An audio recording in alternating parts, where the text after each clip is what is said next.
commune, je chante ta belle existence. Belle ville, ma commune, le haut lieu de tant d'espérance. Il y a 150 ans, il fut décidé de créer cette entité. Et depuis tant d'années, l'accueil est en hymne, embrassant la quai colline. Ta verte campagne, tes prés, tes étangs, ta senteur d'humus flottant, tes ruisseaux, tes boisons, chênes séculaires, on traverse joie de guerre. Ma commune, je chante ta belle existence. Belle ma commune, le haut lieu de tant d'espérance. J'ai trouvé, à dire vrai, très peu d'hymnes communaux.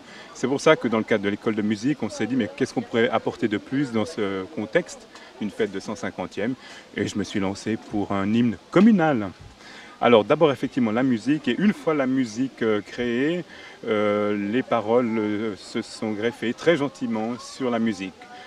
Ayant l'habitude, disons, d'écrire, je pensais que l'écriture donc du texte lui-même, et des rimes et tout ce qui concerne le phrasé effectivement textuel sur un phrasé musical serait plus aisé.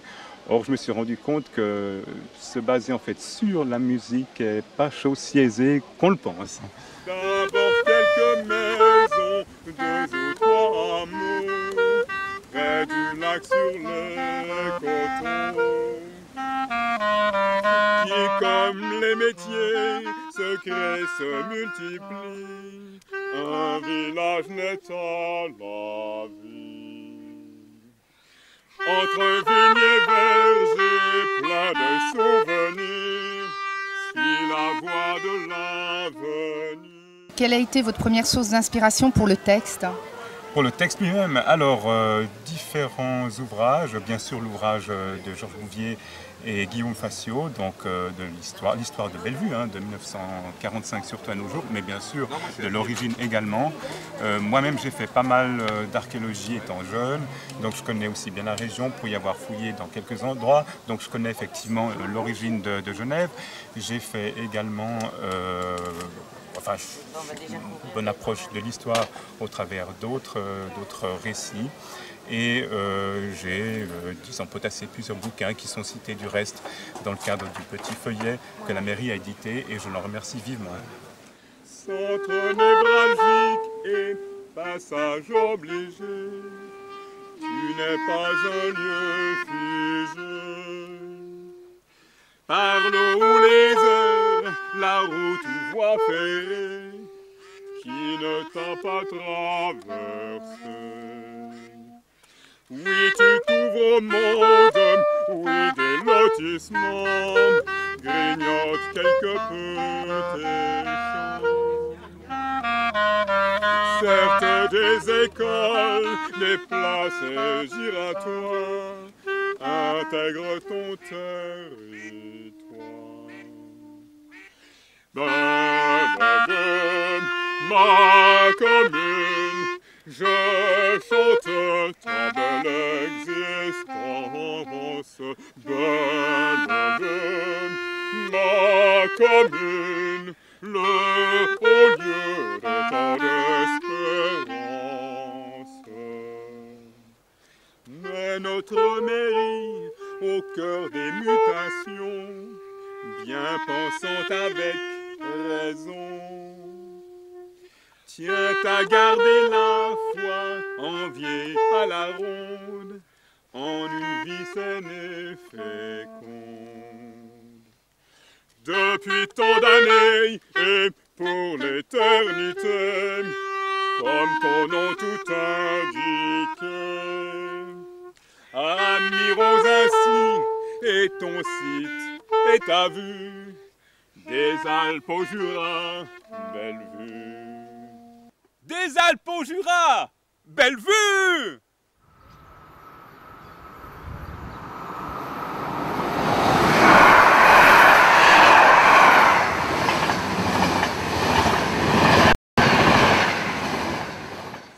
Monsieur le maire, mesdames et messieurs, chers bellevistes, en novembre 2004, lorsque Isabelle Questine nous a invités lors d'un colloque à l'École supérieure des Beaux-Arts à collaborer à un projet pour l'exposition du 150e de la commune de Bellevue, nous ne savions rien de vous.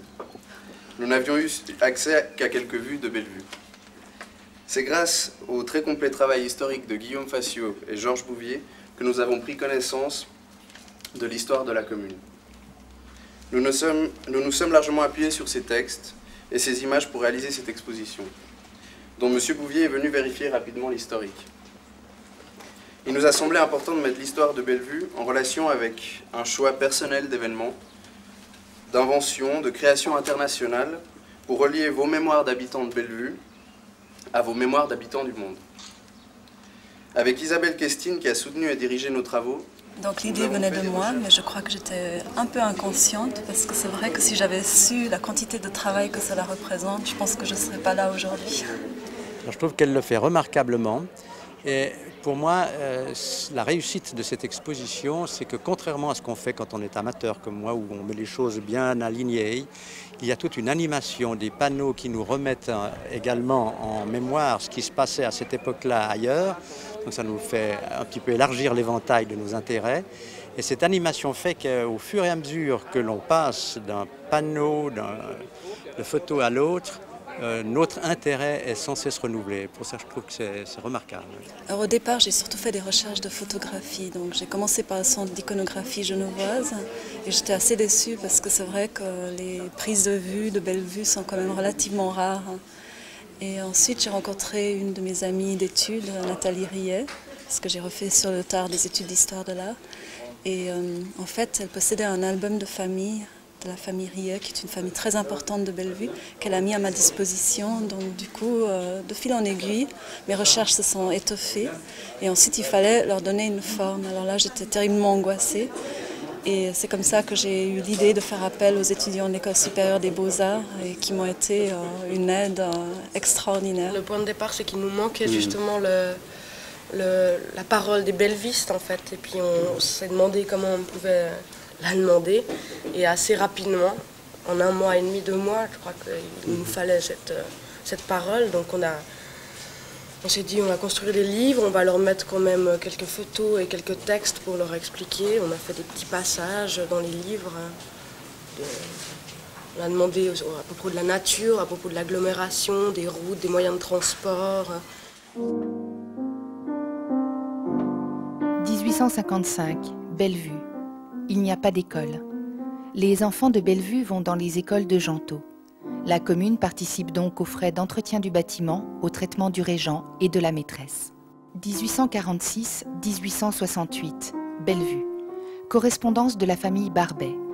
La famille Barbet, qui était répartie entre Bellevue, Paris et New York, s'échange de nombreuses lettres entre 1846 et 1868, jusqu'au rassemblement de cette grande famille à Bellevue.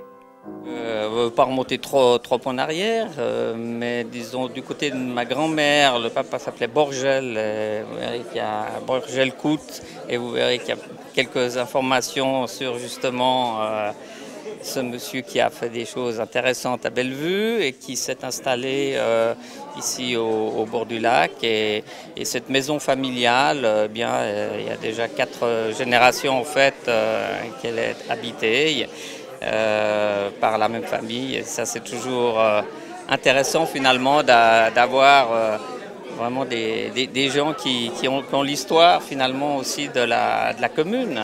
Alors elle risque d'interpeller, elle risque de faire bouger un peu les choses. Je risque d'avoir des critiques. Je suis prête maintenant. Au début, je pensais que tout allait très bien se passer. Maintenant, je sais que évidemment, ça va susciter des critiques. Peut-être on ne va pas toujours comprendre pourquoi est-ce qu'on amène Titeuf dans une exposition de Bellevue ou Jacques Léventreur ou Oscar Wilde. Mais bon, ce sont ces repères historiques auxquels on a fait appel. On a essayé que ce soit lisible pour des anciens bellevistes sont là depuis toujours, et puis aussi les nouveaux arrivés qui sont là depuis peut-être 2, 3, 4 ans, à qui peut-être ce qui va leur intéresser, c'est peut-être ce qu'il y a eu avant. Et tout d'un coup, ils vont découvrir l'histoire de leur nouvelle commune. Et je pense aussi, pour les autres, redécouvrir leur commune sous d'autres angles, d'autres regards, d'autres aspects. On espère en tout cas. Oui, j'espère. En 1815, donc, Bellevue était rattachée à... Il n'y avait pas de commune de Bellevue, c'était Collet-Bossy. Et puis il y a eu un mouvement séparatiste.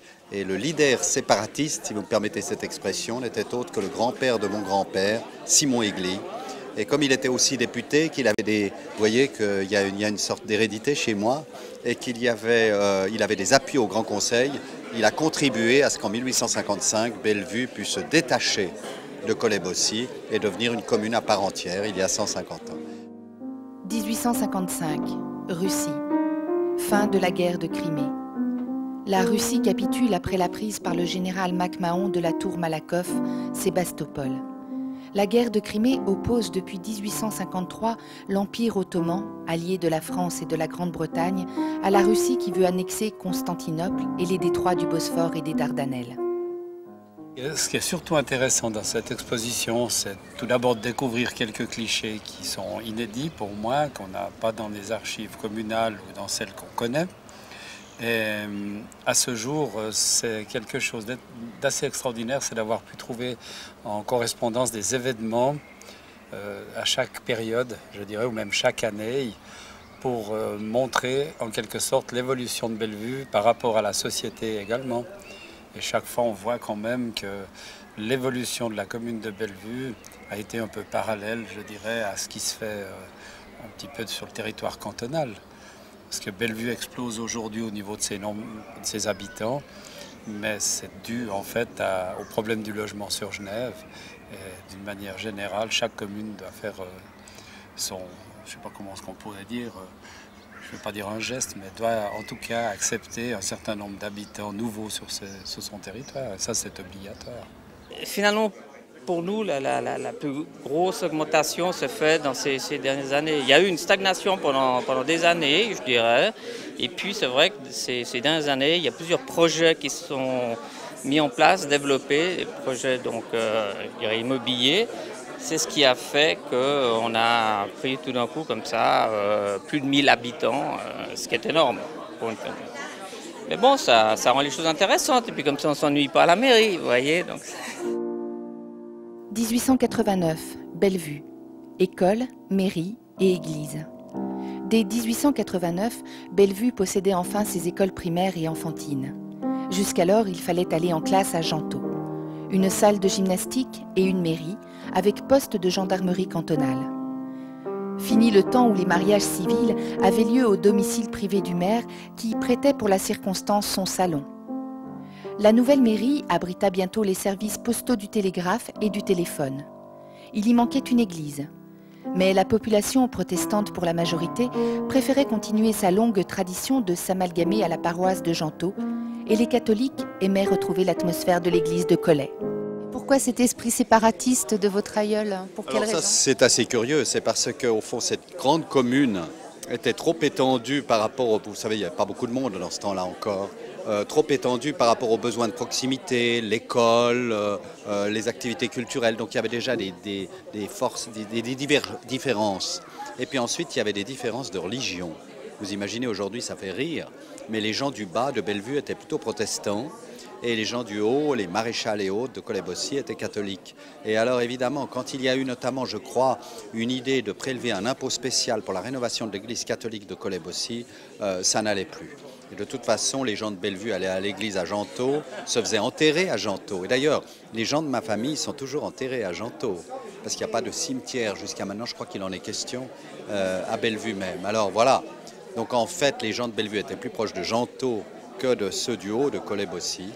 Et c'est la raison, tous ces éléments d'appréciation ont poussé à ce mouvement séparatiste. Que c'était en fait une commune qui, après la défaite de Napoléon, a vu les Genevois venir habiter au bord du lac. C'était des vieilles familles genevoises, protestantes, qui habitaient dans une grande commune qui était Collet, qui était rurale et catholique. Et à l'époque, c'était des sensibilités qui étaient toujours exacerbées. Et quand on a demandé aux contribuables de la commune de payer la restauration de l'église, qui était à Collet, les gens de l'endroit n'étaient pas tellement d'accord, puisque c'était eux qui auraient payé le 80% des impôts. Et alors, on a expliqué, si vous voulez, que la séparation provenait d'autres phénomènes, en ce sens que l'école était trop loin, qu'il fallait en créer une à Bellevue, et c'est sous cet argument un peu plus raisonnable que la commune s'est divisée, étant entendu que James Fazy, à l'époque, était tout à fait opposé à la séparation, mais que c'est le général Dufour, qui était aussi député, qui a fait d'excellentes plaidoiries en faveur de la commune et qui l'a emporté. Bien souvent, toutes ces histoires commencent par des choses religieuses qui d'ailleurs n'ont rien à voir avec le Dieu auquel je crois et auquel nous croyons et auquel nous avons foi. C'est un Dieu qui n'est qu'amour. Qu'amour, Q-amour. Donc, je ne peux pas intégrer des conflits de clochers et de choses qui n'ont rien à voir avec le Dieu qui n'est qu'amour et qui m'invite à aimer mon prochain comme moi-même.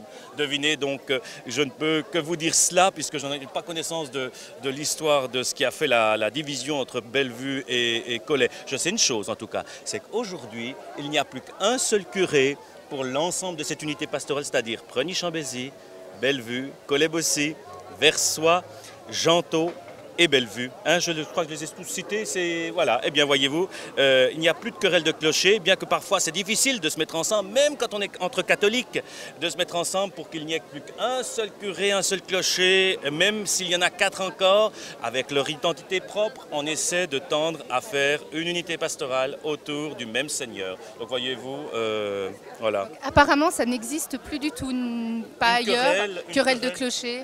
Il y en a certainement encore qui aiment bien les querelles de clocher, mais ça n'a rien à voir avec le message de l'Évangile. Il y en a qui ont besoin de ça pour vivre. Il y en a qui veulent, bien sûr, par le biais d'un clocher, retrouver leur repère, leur identité. Je peux bien le comprendre, mais ça n'a rien à voir. Je crois qu'aujourd'hui, on est au service d'un seul Seigneur qui a fait de chacun de nos corps son temple de l'esprit. Donc le tabernacle vivant. Vous êtes un tabernacle vivant, vous le saviez, et vous portez en vous l'Esprit du Seigneur. Alors voilà, et les églises sont là pour manifester certes une présence de manière visible, et puis surtout rappeler qu'il y a une communauté d'hommes, de femmes, d'enfants qui se rassemblent dimanche pour célébrer le Seigneur. C'est ça l'église. Les murs ne valent rien du tout pour moi, les clochers ne valent rien du tout, si ce n'est qu'ils valent quelque chose parce qu'il y a des hommes et des femmes qui s'y rassemblent. Qu'est-ce que signifie encore fêter, célébrer une séparation, comme vous allez le faire pour ce 150e? Alors écoutez, je crois que l'homme, il a toujours un point de repère, c'est son lieu de naissance ou son lieu d'habitation préféré, si je peux dire. Il y revient, il vient y fêter, et il a toujours ses attaches à quelque part dans le monde. Donc son lieu d'attache, en général, c'est quelque chose qui est un peu dans son secret intérieur. Et les gens adorent faire une fête, et surtout à l'endroit où ils ont leurs racines, comme on dit. On peut aussi y voir une sorte de tension positive entre le besoin d'identité, de proximité, et puis en même temps l'appartenance à des groupes plus larges. Et je crois qu'aujourd'hui, Bellevue et Collet-Bossy s'entendent naturellement admirablement, collaborent de mille façons, de même avec les autres communes de la région, et que tout cela va très bien, que l'appartenance au canton de Genève est profondément ancrée, et à la Suisse aussi de ce fait. Et ça n'empêche pas, je pense, les gens de Bellevue d'avoir, comme je l'ai moi-même, une conscience européenne, voire même une conscience mondiale. Je crois qu'il y a 40% d'étrangers installés à Bellevue actuellement, que ces gens-là arrivent aussi à s'enraciner, justement, eux, en arrivant ici à Bellevue. Alors, je crois qu'il faut le dire, Bellevue, la composition de la population, même à l'époque de la création de la commune, c'était passablement d'émigrés. Donc, il y avait passablement de personnes qui venaient de France ou d'Italie. Et à l'époque, je crois que les gens voyageaient beaucoup, malgré ce qu'on peut penser. Et surtout les grandes familles, parce que nous avions quand même passablement de grandes familles. Il y a les marquis de Riencourt, notamment. Il y avait les familles comme les Faciaux, les Barbet ou autres, qui toujours voyageaient beaucoup. Donc c'est des gens qui avait l'habitude des contacts avec l'étranger, et Bellevue a toujours été une terre d'accueil en quelque sorte. Et aujourd'hui, je crois qu'encore plus que d'habitude, parce qu'on est proche aussi des organisations internationales, et nous avons aussi des ambassades sur notre territoire, ce qui fait que le contact avec les internationaux est journalier.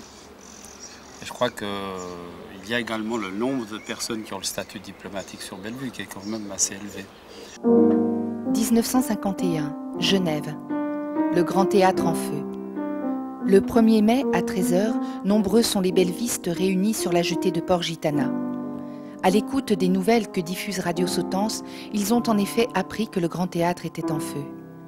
C'est par une faible bise, que tempère un soleil timide, que l'on voit de ce site privilégié l'épaisse fumée s'élever au-dessus de la ville.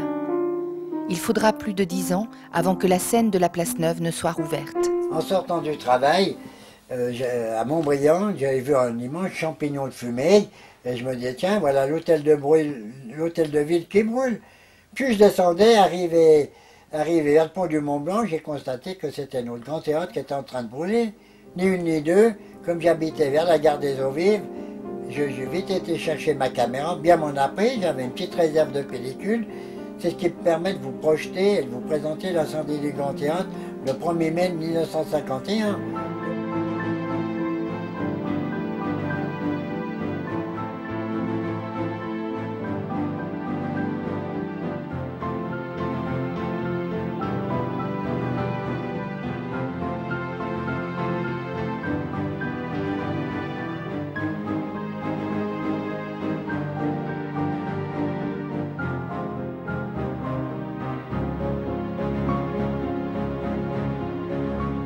Ici, vous avez M. Henri Meillard de Stadélophone de Radio Genève qui interviewe différentes personnalités, entre autres les musiciens et le major Bessing, chef des pompiers de la ville de Genève.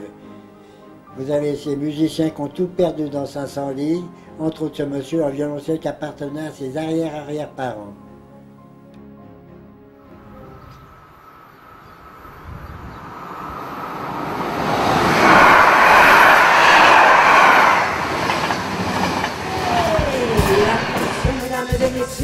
Dans un instant, on va commencer. Installez-vous dans votre fauteuil bien gentiment. La revue de Bellevue scolaire, oui, nous allons changer de décor. Et tous les acteurs vont s'animer en même temps. Comment avez-vous intégré ce projet de revue? Alors, d'abord, je suis une amie de Pascal Balestra. On s'est connus dans des soirées où je chante parce que on m'a qualifiée de chanteuse agricole, parce que je suis souvent en campagne, finalement. Et puis Pascal m'a fait chanter dans passablement d'endroits, puis elle aime la musique. Et puis elle ne concevait pas cette revue sans musique. Et puis elle m'a demandé de chanter pour qu'ils puissent, eux, en même temps danser, tout ça, puis préparer la musique pour qu'ils puissent travailler, voilà. Et c'est comme ça que j'ai intégré le projet des 150 ans de Bellevue. Toi avec ton site, tes streets, tes fly, abominable. On n'a rien compris, tant pis. Pascal Balestra, c'est l'entremetteuse en scène, c'est ça? Pascal Balestra, alors je n'ai pas tellement suivi qui avait mis en route tout ça, mais c'est une meneuse, oui. C'est quelqu'un qui a beaucoup de projets en tête et puis qui va au bout de ses projets. Et puis on a de la peine à lui dire non. Alors c'était parti pour moi, puis c'était une très bonne expérience parce que c'est pas la première fois que je fais une revue, mais dans ces conditions, oui, c'est la première fois. Mais c'était un grand plaisir et puis je pense que c'est une grande réussite. Il raconte des histoires en écoutant sa voix. C'est pas vrai ces histoires, mais lui croit. Mon maire à moi, il est très radical. Il m'a Bellevue, comme il m'a réussi. Et moi je crois qu'il dit. Quel a été votre rôle dans tout ce projet qu'on a vu se réaliser ce soir? Au départ, j'ai commencé à écrire un script. Je l'ai soumis à mon équipe qui a rigolé. Donc c'était parti parce que s'il ne rigolait pas, on arrêtait tout.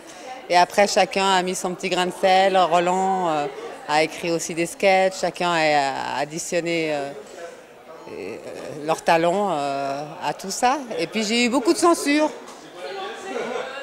Ça, c'est dommage. De la part de l'équipe? Oui.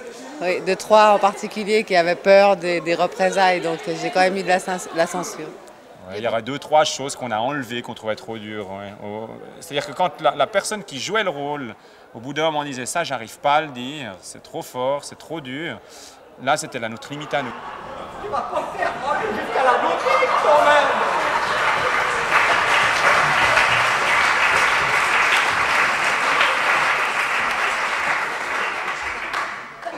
Dis voir, Marcellus, ça te dérange pas trop que je rame pendant que tout le monde? Ça représente combien de temps de travail, ce que vous avez fait ce soir? Alors bon, on a commencé l'écriture avec Pascal Balestra, je dirais au mois de septembre-octobre. Et puis après, on a commencé à se voir pour les lectures novembre-décembre. Et puis on a commencé à répéter vraiment en janvier toute l'équipe. Donc ça fait ouais, en gros une bonne année, disons. Mais les habitants ont tous reçu une invitation, même à plusieurs exemplaires. Qu'un fichier d'adresse de la mairie n'est toujours pas sur informatique.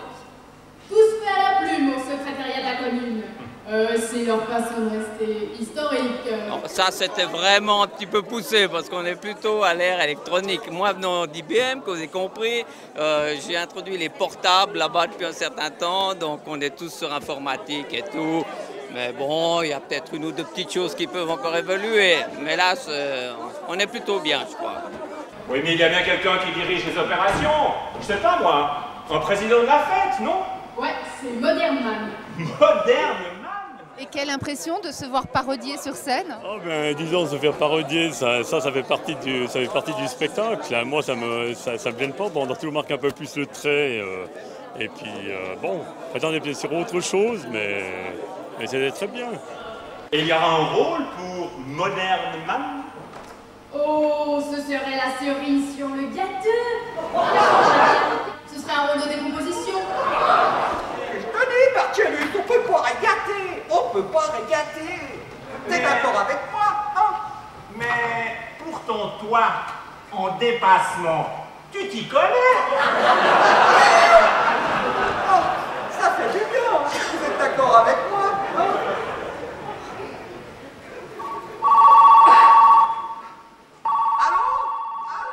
Et l'écriture, je pense qu'il y a des choses qui se sont rajoutées en cours de route, d'après ce que j'ai pu repérer. Oui, alors tout à fait. Alors c'est typique d'une revue. Hein. Au fur et à mesure qu'il se passe des choses dans la commune, on rajoute. Donc par rapport à la base d'écriture et puis ce qu'on a vu ce soir, c'est le jour et la nuit. Il y a énormément de choses qu'on a rajoutées au fur et à mesure. Parce que ça se passait, parce que aussi au niveau de quand on a commencé à jouer, il manquait de rythme ou comme ça. Donc chaque fois qu'un événement, on ramenait l'événement, on essayait de le caser dans le scénario. Comment pensiez-vous que donc, les exécutifs allaient recevoir ce spectacle et aussi le public? Alors ça, on n'avait aucune idée. Ça, c'était la peur au ventre parce qu'on ne sait pas ce que ça va donner. On ne peut pas savoir. Tellement je crois tous unis. Oh non.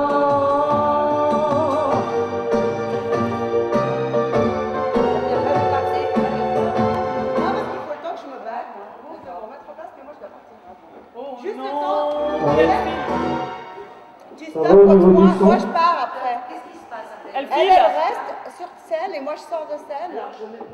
Et les autorités ont eu une demande de regard sur ce que vous prépariez ou vous ont laissé la totale liberté, hein?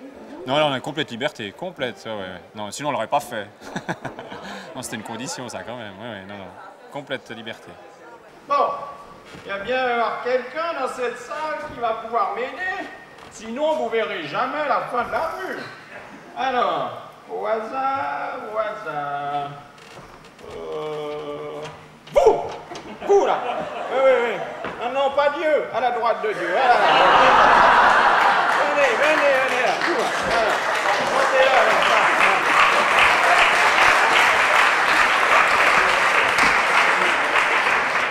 c'est marrant, hein, vous me rappelez quelqu'un. Bon, alors, je vous montre. Ici, que le temps que je remette mes lunettes. Voilà. Alors. Une première impression extraordinaire, on a trouvé ça, j'ai déjà discuté avec mes collègues, formidable, vraiment. On a eu un plaisir à d'abord voir presque ce professionnalisme, je dirais, hein, dans la revue, tout ça. Et puis les imitations, tout.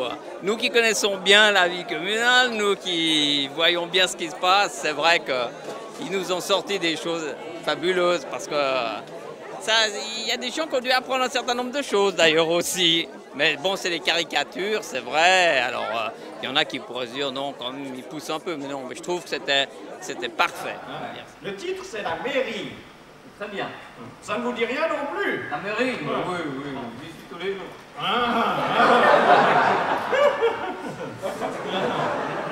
Bon, alors, j'ai une proposition à vous faire.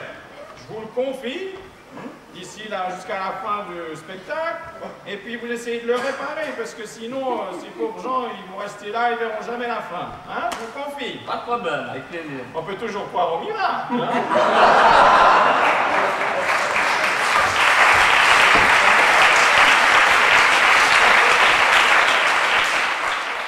Et quelle impression de monter sur scène à côté de son double?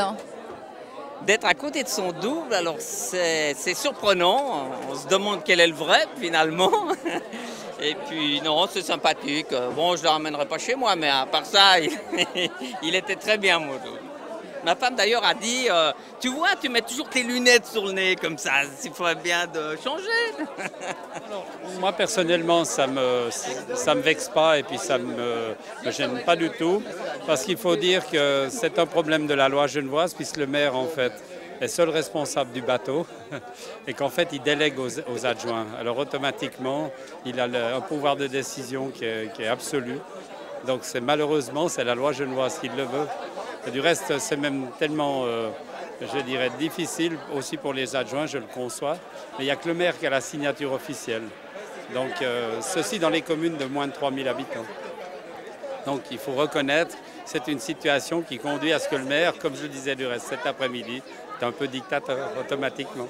Et vous avez eu quoi comme retour des gens que vous avez un petit peu épinglés suite à la sortie du spectacle? Voilà, j'en ai vu 2 ou 3, mais ils ont l'air plutôt contents, là, l'exécutif, là, ils ont l'air plutôt satisfaits. Apparemment, on n'a pas été trop méchants, parce que ce qu'il faut dire, c'est que nous, on avait aussi un peu peur, on les connaît bien, c'est des gens qu'on connaît bien, forcément, donc la limite, des fois, entre le satirique et puis le méchant, elle n'est pas toujours... c'est un peu une lame de rasoir, donc c'est pas toujours facile de trouver le juste milieu. Ils m'appellent tous les jours, et même souvent 2 fois par jour. Ah mais... ils se sont trompés là-haut d'inscription sur mon attel. Erickson. Ah non, non, non, non. Moi, c'est Etterson.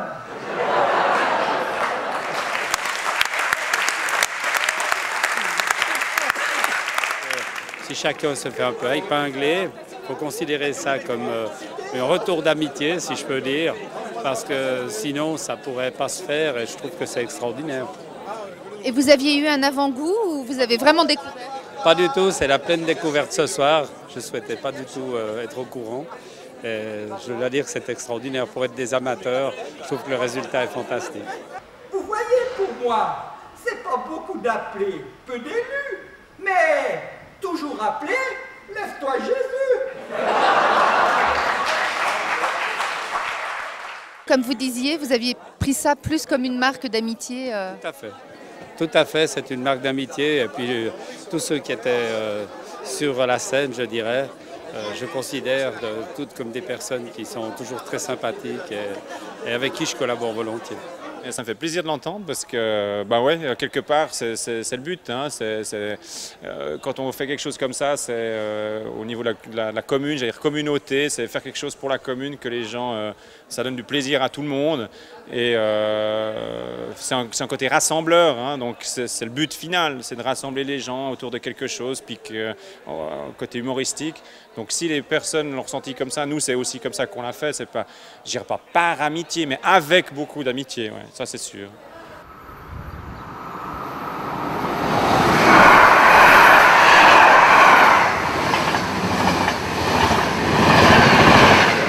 C'est pas terrible. C'est pas terrible. Allez, une hôtesse, s'il vous plaît, une hôtesse. Pensez dans 150 ans tout ça, ouais, enfin c'est un petit peu gommé. Tout ça est très éphémère, pensez quelque chose. Qu'est-ce que vous faisiez pour me choisir quand on mange? Je suis son trisailleul. Le trisaille. Je suis un peu mort, mais enfin comme la mode est au revenant, je me suis permis de... Vous êtes Simon Aigli. Voilà, je suis monsieur... arrière-arrière-grand-père. Mais oui, je le sais aussi. Mais c'était...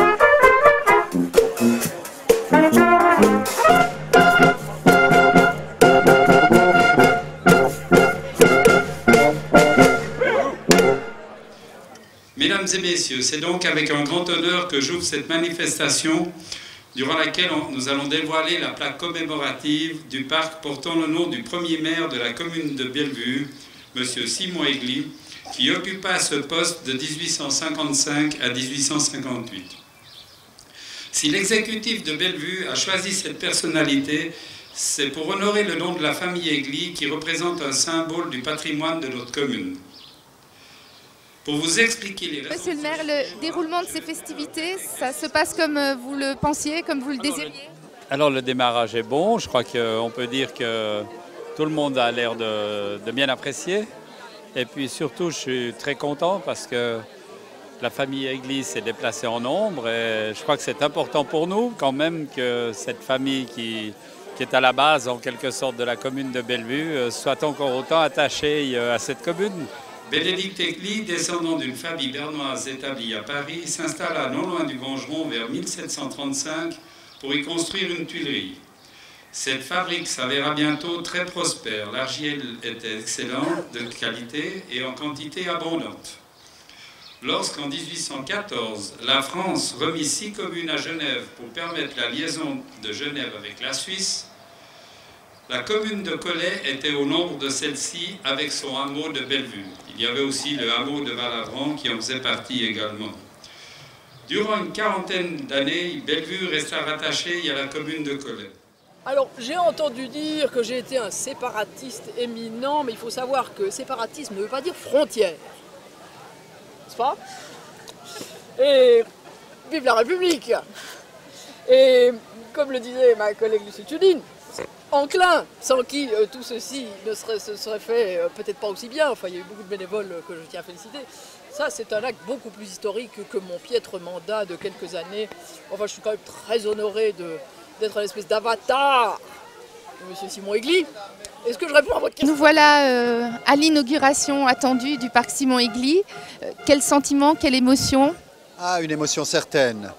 Une émotion certaine parce que tout d'un coup, comme j'ai essayé d'expliquer tout à l'heure, quand bien même on n'habite plus dans une commune, on est rattaché à son origine, d'autant plus quand il se trouve que sa famille a été très active dans la naissance de cette commune et ensuite dans sa vie.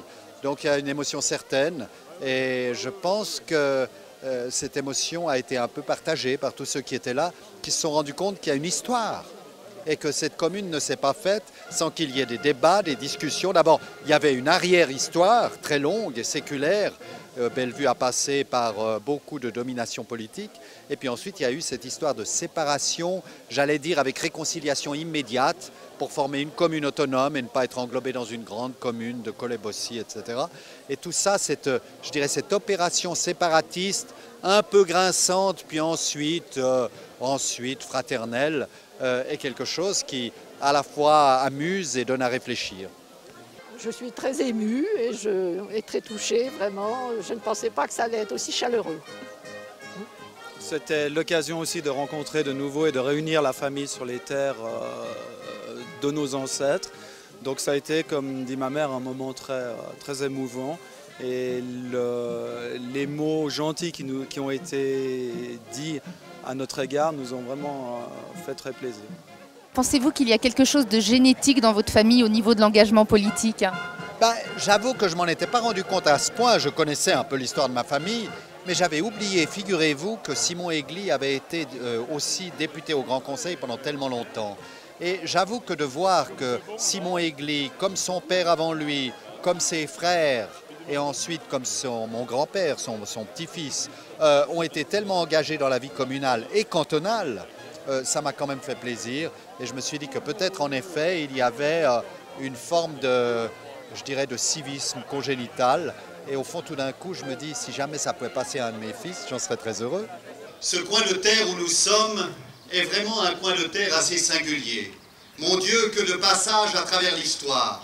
Si vous pensez qu'en effet, après avoir appartenu aux terres du comte de Genève, cette terre ici, qui n'était pas très fournie démographiquement, a été savoyarde, puis ensuite conquise par les Bernois, puis ensuite rendue au duc de Savoie, puis ensuite a passé pendant une dizaine d'années sous protectorat genevois, pour finalement devenir française, et elle est restée française un bon bout de temps, et c'est durant cette période du XVIIIe siècle, absolument française, que les églises sont venues s'établir.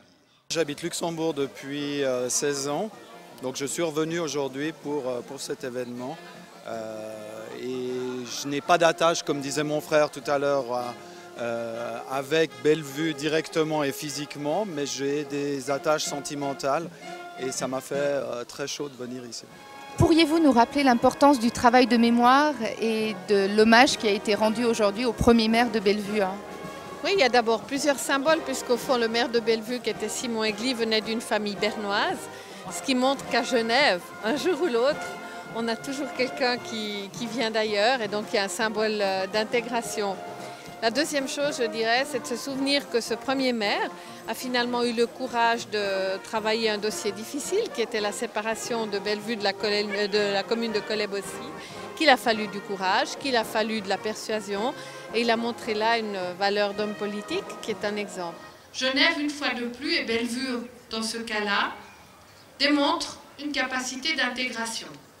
Parce que Jacques Simon en a passé bien vite sur les origines bernoises, mais en l'occurrence, c'est la démonstration, une fois de plus, que lorsqu'on est genevois un jour, on a souvent été très longuement autre chose ailleurs. Voilà. Et à l'heure où l'Europe s'unifie, où le monde s'unifie, quel sens a une fête comme celle-ci, la célébration d'une séparation? Mais vous savez, le fait de s'unifier en Europe, c'est aussi de garder des collectivités qui rapprochent les gens. Et ce serait une erreur de penser que parce qu'on se rapproche de l'Europe, on doit fusionner tout. Au contraire, la commune, c'est vraiment la plus petite entité, mais c'est aussi celle qui est la plus proche du citoyen, celle qui le comprend mieux. Et moi, je suis très favorable à la subsistance des communes, tant qu'elles ont une bonne raison d'exister, tant qu'elles remplissent une mission de proximité à l'égard des citoyens. Et pensez-vous qu'aujourd'hui, les politiques puissent avoir le même militantisme que Simon Aigli à l'époque? Oui, moi je trouve qu'il faut avoir d'abord la sagesse de s'engager, aussi la sagesse de se retirer, ce qui va être mon cas bientôt. Et je pense qu'on peut donner de soi-même, et ça c'est une valeur qui n'est pas liée au temps qu'on a, pas liée à son époque, mais qui est liée à son éducation, à ses valeurs. Et ces valeurs-là sont universelles et intemporelles.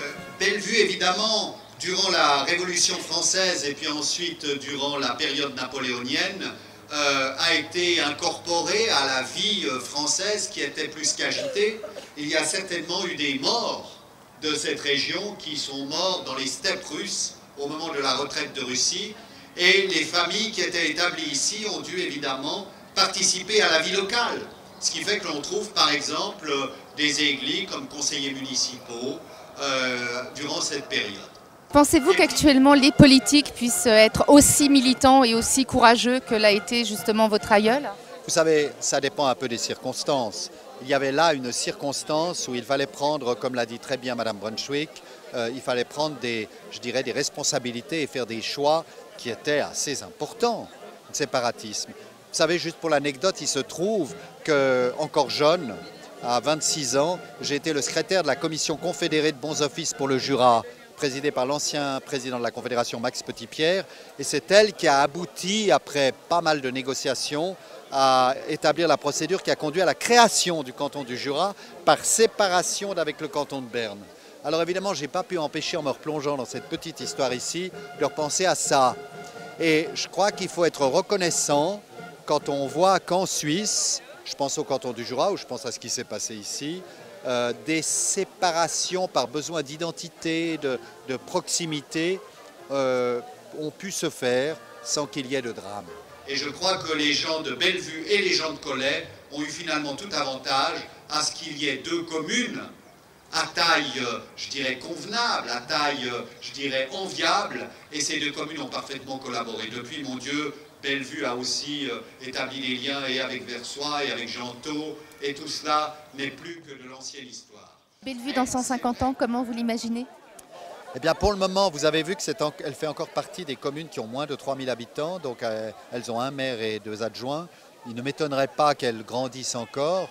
Si, malgré cela, elles pouvaient garder ce sens de la convivialité, ça dépend beaucoup des autorités, naturellement, mais des gens, des associations, des sociétés.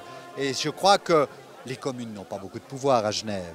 Mais si, pour l'aménagement du territoire de proximité, pour les préavis, pour donner des logements qui soient un peu équilibrés du point de vue social, j'entends, entre les diverses couches de population, et pour la convivialité pour des jeunes, des aînés, etc., il y a toujours ce qui semble exister, c'est-à-dire ce désir de faire quelque chose de bien avec les gens, pour les gens et avec les gens.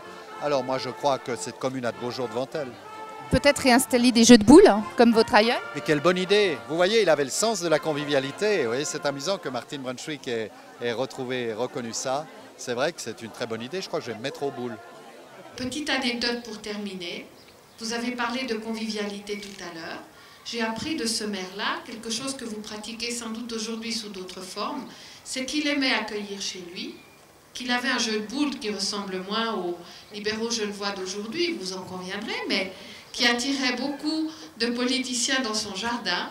Et peut-être que ce parc d'aujourd'hui doit nous rappeler justement, et c'est pour ça que vous lui avez donné son nom aussi, ce sentiment-là, c'est le sentiment de la rencontre, celui de l'engagement, celui du courage et celui d'un lieu où il fait bon vivre. Il a aidé à y contribuer. C'était bien qu'aujourd'hui vous vous en souveniez. Merci.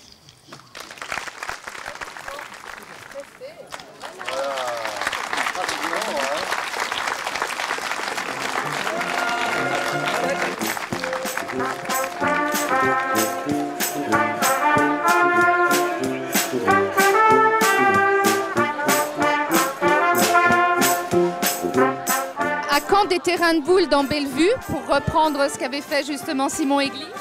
Alors je vais vous dire que ça existe déjà, puisqu'il y a déjà un club de pétanque et que nous avons également un centre sportif qui va être réalisé dans le courant de l'année prochaine, et on a également prévu 2 terrains de boules. Donc ça existe, il y a beaucoup de gens qui jouent, et je vous dirais même, ça c'est un petit secret, que dans une ancienne cave à Cardon, l'hiver, les boulistes, ils vont jouer. Ils ne sont pas en plein air, ce n'est pas une cave de la commune, c'est une cave qui appartient à une ancienne conseillère municipale. Et puis en fait, on va chez elle jouer.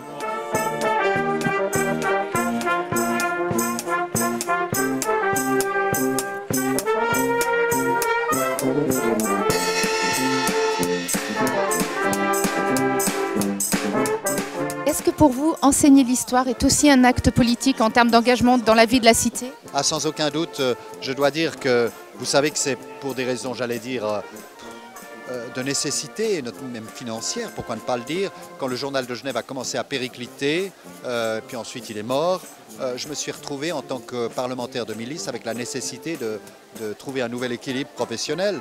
Et à 50 ans, j'ai commencé à enseigner l'histoire suisse et l'instruction civique. Eh ben, j'ai eu un plaisir immense et indiscutablement, je ne veux pas employer de grands mots, hein, ce n'est pas une mission, mais il y a un engagement civique qui évidemment me fait plaisir et dont je vois malgré tout la cohérence avec l'engagement comme journaliste politique et comme homme politique. Ne vous laissez pas harceler par ce qu'on appelle la presse. Surtout qu'il raconte. Qui n'a d'ailleurs plus rien. Surtout qu'on ne peut pas la croire, d'habitude, la presse. On ne peut pas la croire. Moi qui ai connu la presse, qu'on appelle la presse, ces espèces de choses japonaises, Sony, américaines, allemandes, Sennheiser, ça n'a plus rien de presse. On n'est plus qu'oppressé par la presse. Pour demain, un peu d'appréhension pour recevoir les 7 officiels. Alors, les 7 conseillers d'État, donc ça c'est déjà extraordinaire. Les autres communes vont vraiment être jalouses de Bellevue. Comment est-ce qu'ils peuvent, 7 conseillers d'État d'un coup? Non, alors non, plaisanterie, hein, mais on est très contents et non, pas d'appréhension parce qu'on prend tout ça de façon très décontractée. Et je crois que vu qu'ils annoncent justement encore beau temps, on va les accueillir au bord du lac. Il va y avoir donc un bateau qui va venir avec une partie des invités, mais bon, le Conseil d'État étant quand même un peu pressé, ils vont arriver donc en voiture.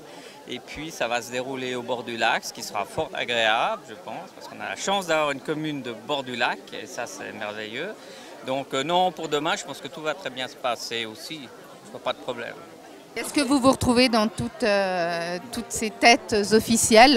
Alors difficilement, parce que en fait, il n'y a pas très longtemps que je suis dans ce milieu, ça fait que 2 ans que je suis conseillère municipale à Bellevue. Donc c'est assez récent et donc je me suis un peu lancée à l'eau et je le fais un peu comme ça à la bonne franquette, si j'ose le dire. Bah, apparemment vous le faites très bien. C'est une collaboratrice absolument indispensable, qui est tout à fait... Et avec un très beau sourire. Merci. Sous enchère par rapport à ses compétences. Je ne pourrais rien faire sans elle, ça c'est absolument certain. Nous avons travaillé d'arrache-pied sous un splendide marronnier pour parvenir à cette fête. Si tout fonctionne donc bien, dans on mon pourra jardin. dire que c'est grâce à madame, grâce à monsieur Caruso, grâce à madame Monclin et tous ses collaborateurs. Voilà, mais le rôle est léger aujourd'hui, c'est surtout demain qu'il sera une longue journée. Et ce soir, le programme, donc, c'est les caresses de la revue pour une 2e ou 3e fois? C'est la 2e fois ce soir, oui, oui, tout à fait. C'est quelque chose de remarquable qu'ont réalisé nos acteurs amateurs, et je crois que ça vaut la peine. Alors oui, on a tellement aimé ça qu'on s'est dit non, il faut y retourner. Remarquez qu'ils nous ont demandé aussi de revenir parce que on a été aussi très positif, hein, c'est qu'on n'a pas fait la gueule après. Non, je crois que vraiment c'est une revue qu'on apprécie énormément. On prend des coups et tout, mais c'est fait avec tellement, je dirais, c'est tellement bien fait, c'est fait vraiment de façon très agréable pour nous parce qu'on est tout à fait visé, mais c'est une caricature qui est drôle, qui est sympathique. Donc finalement, on y retourne avec très grand plaisir. Est-ce qu'il y a beaucoup de femmes engagées à Bellevue, au conseil municipal? Alors nous sommes 17 conseillers municipaux et nous sommes 5 femmes. Ouais, dont 3 au Parti radical. Mais non, c'est effectivement pas encore une majorité, mais je crois que par rapport aux autres communes, on se défend assez bien. Comment imaginez-vous Bellevue dans 150 ans? Eh bien ça c'est très difficile. Alors je crois que je n'ai pas assez de... Ça marche. Moi j'espère que ça sera aussi bien que ça n'est maintenant, parce que si ça s'agrandit trop, c'est plus ça non plus. Je pense que le côté convivial du village continue à prévaloir, car c'est, je pense, qui a fait la force dans ces 150 dernières années. Et l'aspect extérieur, c'est difficile d'en dire quelque chose, mais je pense que cet élément-là sera l'élément primordial qui continuera au travers des temps. Est-ce qu'éventuellement on pourrait avoir le second visage de Simon Aigli? On peut, mais c'est encore plus cher. Alors, combien vous mettez sur la table? Je sais pas, un petit peu de... Moi, des avatars, c'est de rester à Copito. Un petit peu de sincérité sur la table? Ah, bah bon. C'est une belviste émue qui s'adresse à vous, qui a été à l'école primaire avec Lucie Choudine, avant elle ne s'appelait pas encore Enclin, qui a été à l'école avec Thomas Vetterli, qui a été à l'école avec bon nombre de gens qui vivent encore dans cette commune. Et malheureusement, la maison dans laquelle j'habitais, qui était celle de une des maisons de M. Aigli, juste en dessous de la Tuilière, elle a été rasée. Donc nous avons dû fuir de l'autre côté du lac, à Puplinge, avec ma famille, que je salue. Et à Puplinge, une nouvelle vie a commencé, mais en gardant des liens toujours très affectueux avec cette belle commune de Bellevue.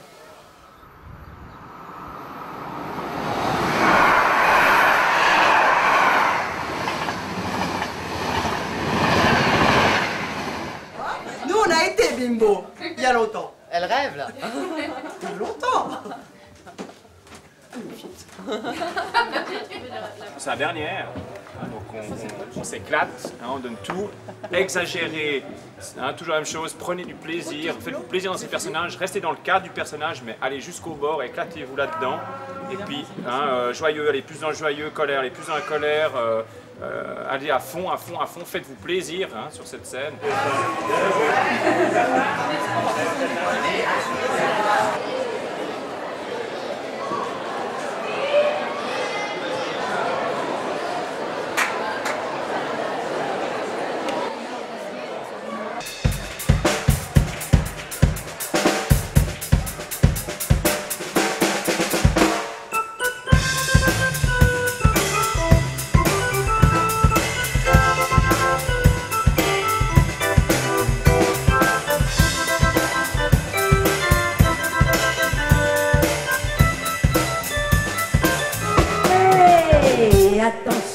et messieurs, dans un instant, on va commencer. Installez-vous dans votre fauteuil bien gentiment. La revue de Bellevue scolaire, oui, nous allons changer de décor. Et tous les acteurs vont s'allumer en même temps. Et attention mesdames et messieurs, c'est important, on va commencer. C'est toujours la même histoire depuis la nuit des temps. La revue de Bellevue scolaire, oui, nous allons changer de décor. Espérons qu'on la jouera encore dans 2000 ans. Est-ce que c'est votre première fois sur scène, cette revue? C'est à peu près la première fois. J'ai déjà joué ici ou là 2-3 petites choses, mais dans cette dimension, oui. Moi, c'est la toute première fois. Je n'ai jamais fait de théâtre. C'est vraiment la première fois. Je suis un novice. Mais Dieu, tu marches où? T'as perdu ton banc? Tu sauras, monsieur Fabius, que j'ai passé ma vie dans l'eau. Et comment s'est formé le groupe, hein? Alors le groupe s'est formé un peu comme ça spontanément autour de la personne qui a écrit les textes, qui nous connaît tous, enfin je ne savais pas qu'elle ne te connaissait pas, qui me connaît parce que j'ai déjà participé à 2-3 petites choses avec elle.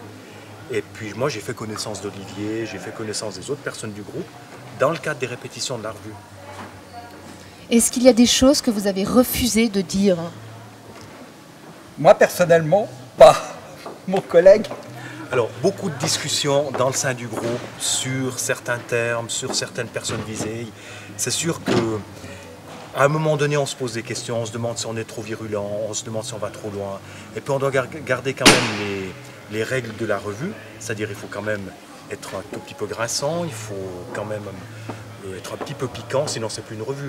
Donc trouver l'équilibre, c'est parfois l'occasion de discussion en fin de soirée qui était un tout petit peu difficile, c'est vrai. La météo nous a prévenu que le ciel belviste subira ce soir quelques fortes turbulences. Donc nous vous conseillons de bien vouloir accrocher vos ceintures de sécurité.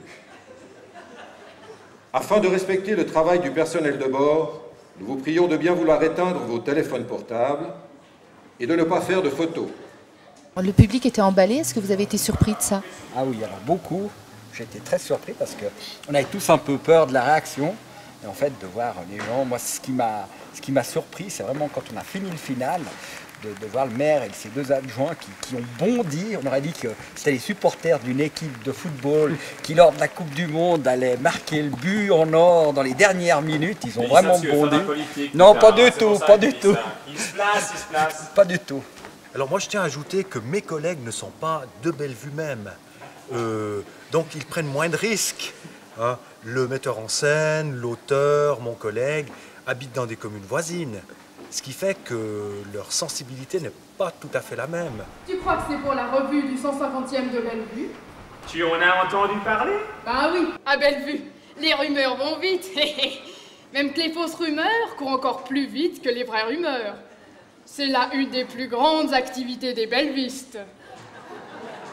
Et alors, qu'as-tu donc entendu?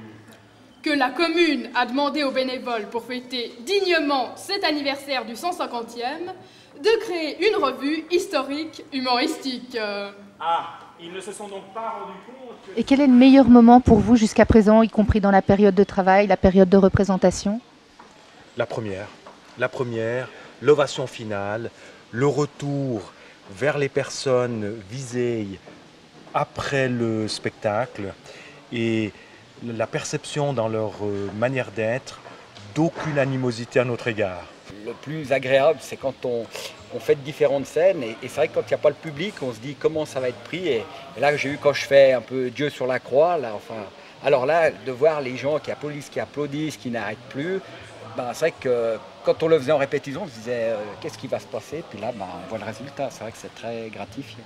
Dis-moi, Bellevue, Colette et Modé, pourquoi n'as-tu jamais pensé à divorcer de toutes les communes autour d'ici?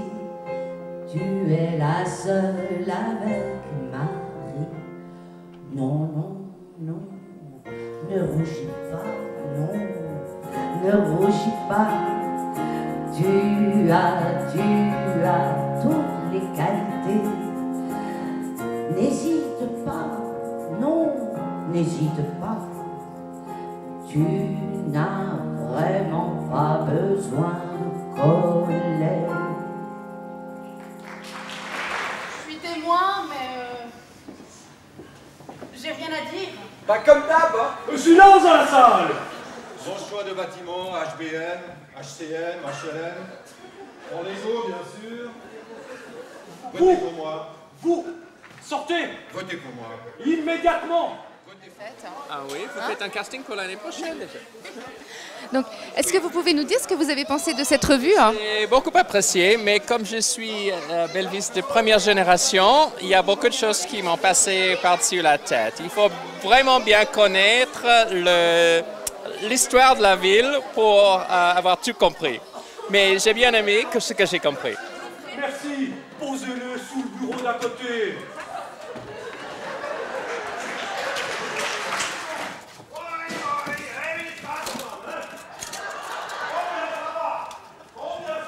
Et j'ai trouvé extraordinaire, vraiment très très bien. Ah oui, plein d'humour, plein de verve. On a passé une très bonne soirée. Oui. Est-ce que vous avez reconnu la vie de votre commune et de vos représentants? Ah oui, et comment? Oui. Mais c'était très bien fait, excellent. Et en quelques mots, qu'est-ce que vous diriez sur Bellevue? Bellevue, c'est une commune extrêmement agréable. Vraiment, on vit bien à Bellevue, et pas seulement à cause du lac, c'est surtout les habitants qui font que Bellevue est vraiment une chouette commune. Non, mais c'est qui Dieu sur cette planète? Vous Non, pas mon image virtuelle. Dieu. Allez, Dieu, j'ai besoin de Dieu sur scène. Allez, on lève un peu. Hein. Quelle sensation d'être Dieu sur scène? Ouh là là, ça c'est nouveau pour moi. Je n'ai jamais été avant. Non, mais je crois qu'il n'y a pas de problème. C'est quelque chose qui est naturel dans un cas comme ça. C'est pas d'appréhension. Alors, tant qu'on a Dieu sous la main, on va se gêner, tiens. Je veux dire qu'avec mes petits camarades, ça fait plus d'1 heure qu'on fait des singes sur cette scène et on tient 3 fois 2.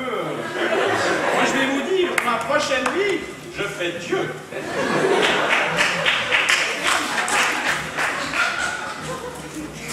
Mais c'est marrant, hein, Dieu. Je vous imaginais plus grand. Et sans lunettes. Enfin quoi, peut-être avec les lunettes, pour réfléchir. Bon, alors, on y va. Chanson. Et oui. C'était surtout amusant. C'était sympathique et puis je crois que ça a bien passé. Et le bilan de cette soirée? Formidable.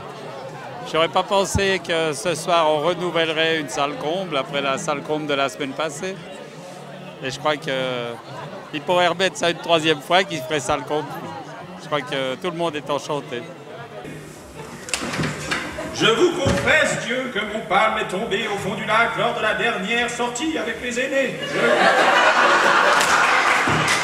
C'est là, maintenant tout Bellevue va savoir que mon palme est tombé au fond du lac lors de la dernière sortie avec les aînés. Non, je vous retiens, Dieu, hein, pour balancer les petits copains. Hein. Je vais vous dire, moi, vous devriez écrire une revue. Bon, on y retourne? Oui. Alors, chanson, hein? La mairie. La mairie. Ça vous dit rien non plus? Alors ça, c'était pas prévu. Bon, j'ai une proposition à vous faire, histoire qu'il voie la fin. Oui. Je vous confie mon palme et vous essayez de le réparer jusqu'à la fin de la présentation. C'est pas possible, il est noyé. Ouais, c'est ce que je disais. Croire au miracle, on peut toujours croire au miracle. On avait Dieu. On est descend. Ouais, alors ça c'est rare quand même, avoir Dieu sur scène. Justement, je ne pouvais pas me priver de cet honneur. Il était dans la salle, il fallait le faire monter sur scène. Ouais, c'était un bon moment pour moi. Franchement, ouais, c'était bien. C'était comme je l'attendais. Il a bien joué le jeu. Et puis je voulais aussi le faire un petit peu trinquer, entre guillemets. C'était un petit peu entre lui et moi. Enfin, ouais, c'était là aussi, c'est l'amitié et tout. Ouais, c'était un bon moment, un très bon moment. Un jour, cantonnier, le jour, comme de nuit.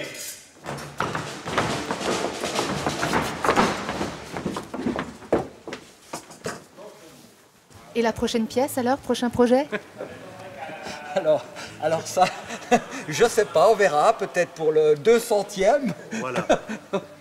Non, prochain projet, c'est un grand repas entre acteurs, parce qu'on a vécu une superbe aventure.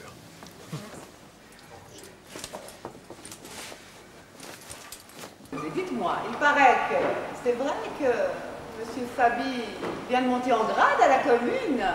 Oui, c'est tout long. Il va bientôt avoir 1500 personnes sous lui. 1500? Oui, il est devenu responsable du cimetière. D'ailleurs, justement à l'instant, vous l'entendez sur le chantier à côté? Il travaille en chantant.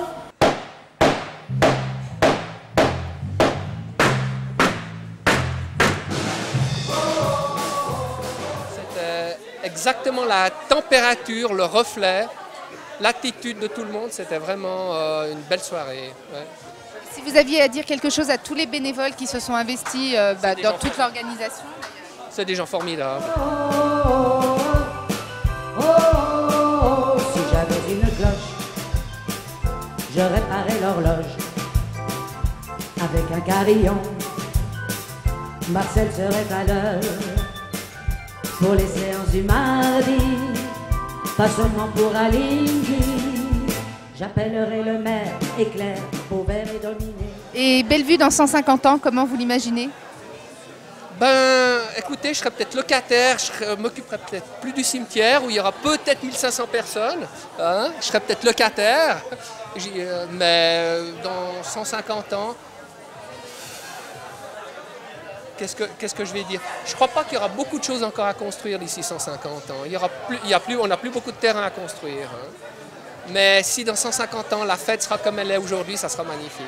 Est-ce que vous avez reconnu vos représentants municipaux? Oui, bien entendu. Tous autant qu'ils sont.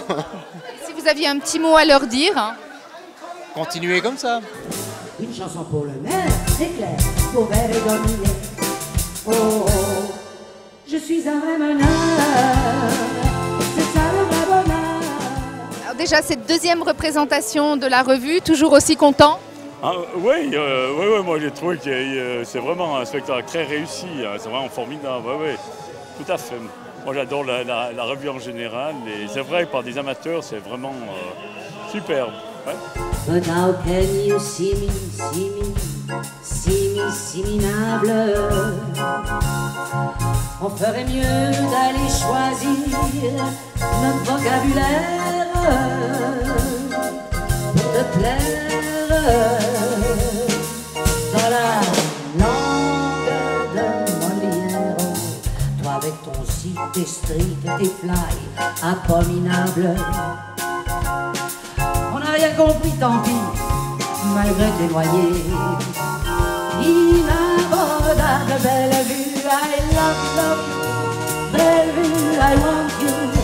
Et puis le reste on s'en fout, voir Bellevue, formidable.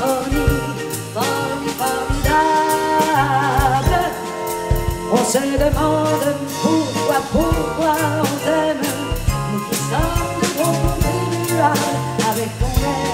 Pagaille, how can we love you?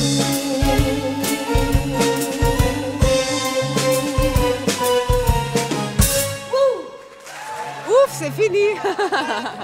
Vraiment ouf? Ah oui, ouf, parce que c'est super, mais c'est beaucoup de travail, beaucoup de trac, pour moi en tout cas. Et puis c'est bien quand ça s'arrête aussi. Puis le public était formidable. Ça, c'est une récompense énorme. Vous vous attendiez à voir autant de monde? Le monde peut-être, mais le public aussi chaleureux, non. Et ça, c'était super, merveilleux. Et la prochaine alors? Non, pas de prochaine. Au suivant.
Mesdames et messieurs, nous voici réunis pour fêter un double anniversaire. Le 150e anniversaire de la création de notre commune et celui de notre compagnie des sapeurs-pompiers, créée simultanément.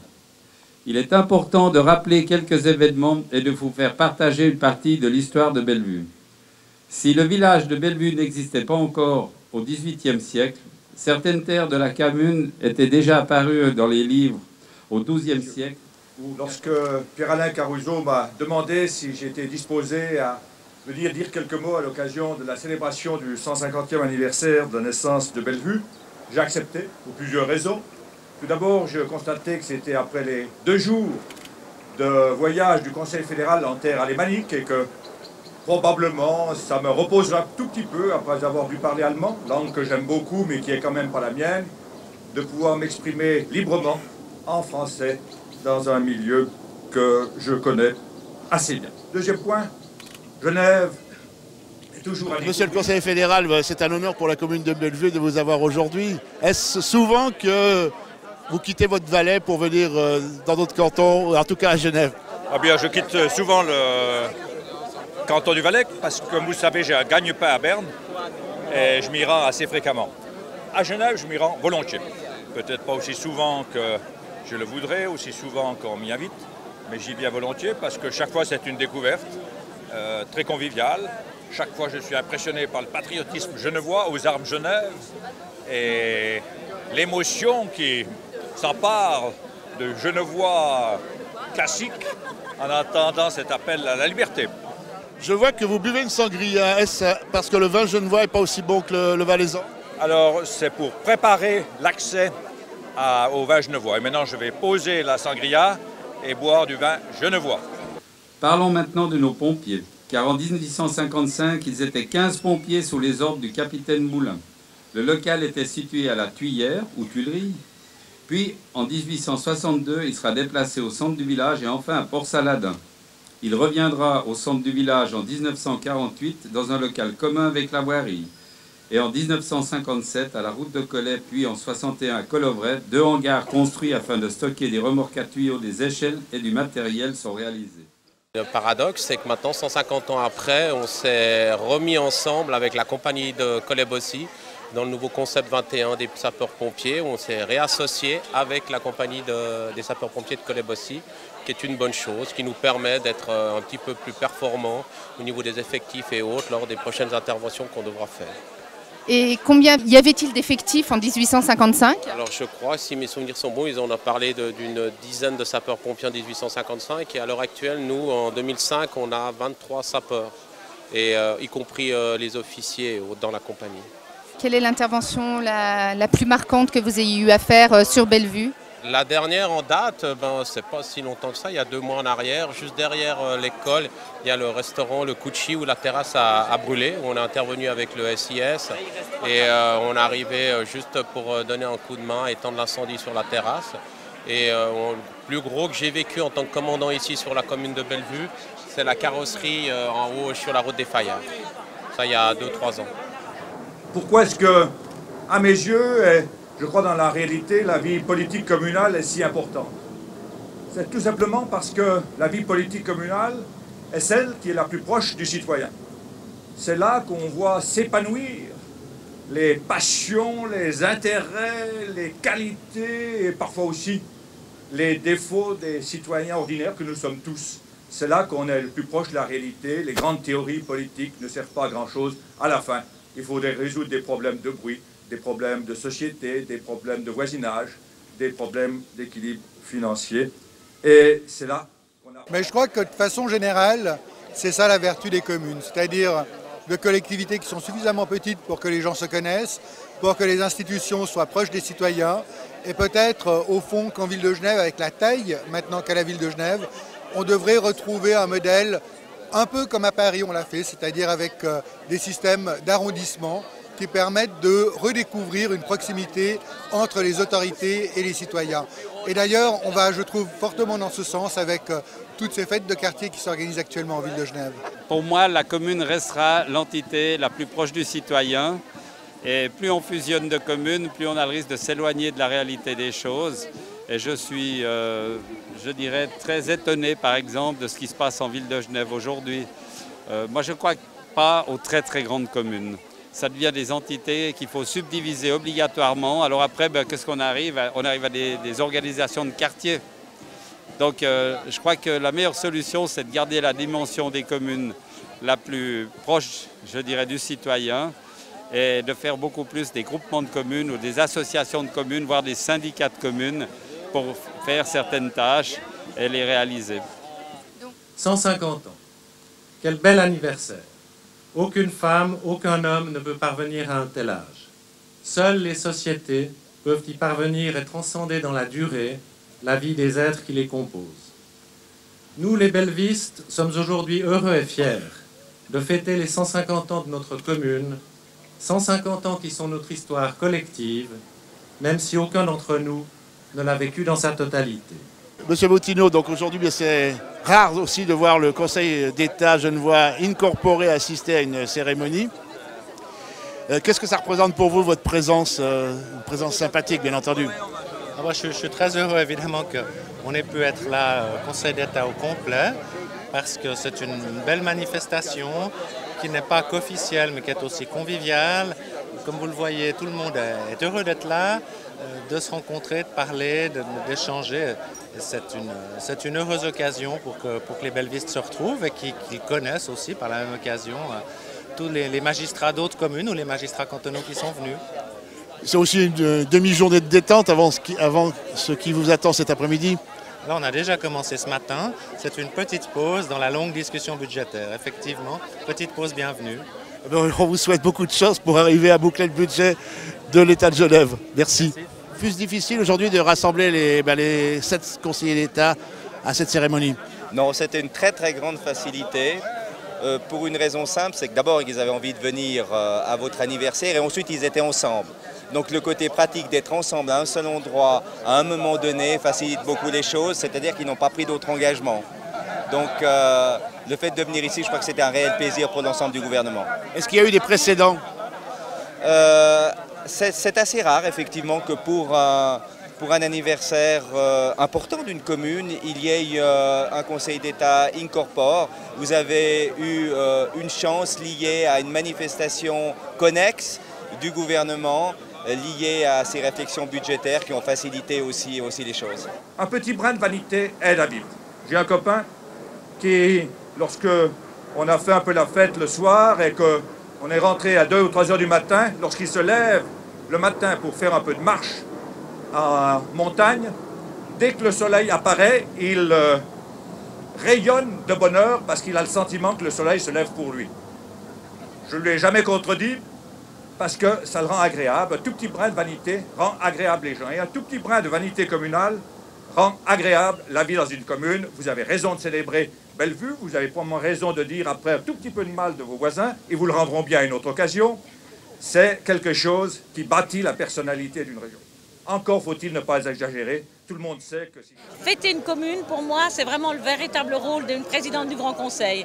Et pour ça, je suis très très heureuse d'être là et d'être associée à cette grande fête des 150 ans. Parce que votre commune de résidence habituelle, elle est où? Genève. Ça vous change? Oui, complètement. C'est une autre échelle. Mais comme je suis née aussi au bord du lac, pas très loin en terre vaudoise, j'ai beaucoup de sympathie pour les communes au bord du lac. Bah moi, ça m'émeut beaucoup parce que d'abord, un 150-tenaire, c'est quelque chose de rare par définition. Puis je trouve très important d'avoir les autorités fédérales, la commune et le canton. Donc je trouve que c'est une belle fête, et évidemment la population. Il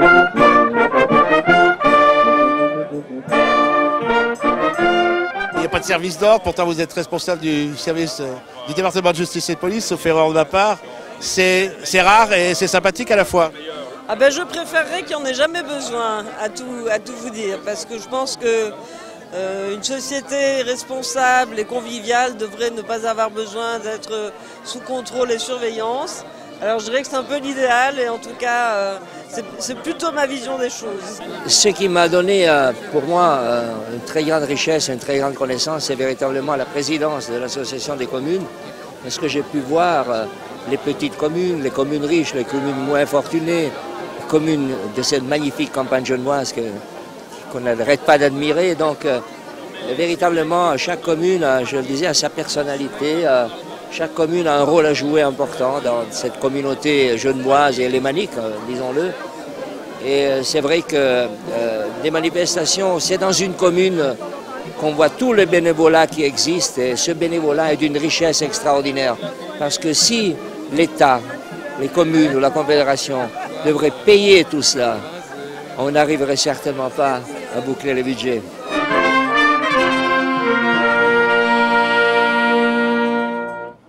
L'Harmonie de Gentot a fêté son 100e il y a 2 ans, donc elle a aujourd'hui 102 ans et puis nous sommes fiers d'être là encore après toutes ces années. Et vous êtes combien dans l'Harmonie? Donc aujourd'hui on est à peu près 21 personnes, on a encore des membres passifs mais les membres actifs sont 21. Et qu'est-ce que ça représente pour vous de participer à cette fête, à ces 150 ans?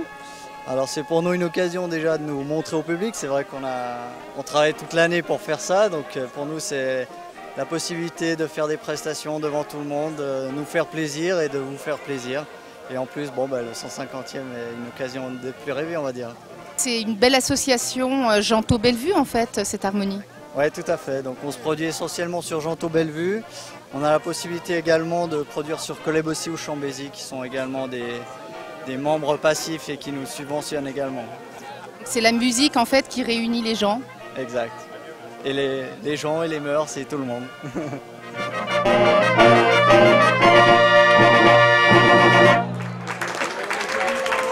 Sur les appareils de la baronne adulte de Rothschild, Julie, avec ses initiales montrées écaillées, feuilles de chantilly noir doublées au bois de soie écrue.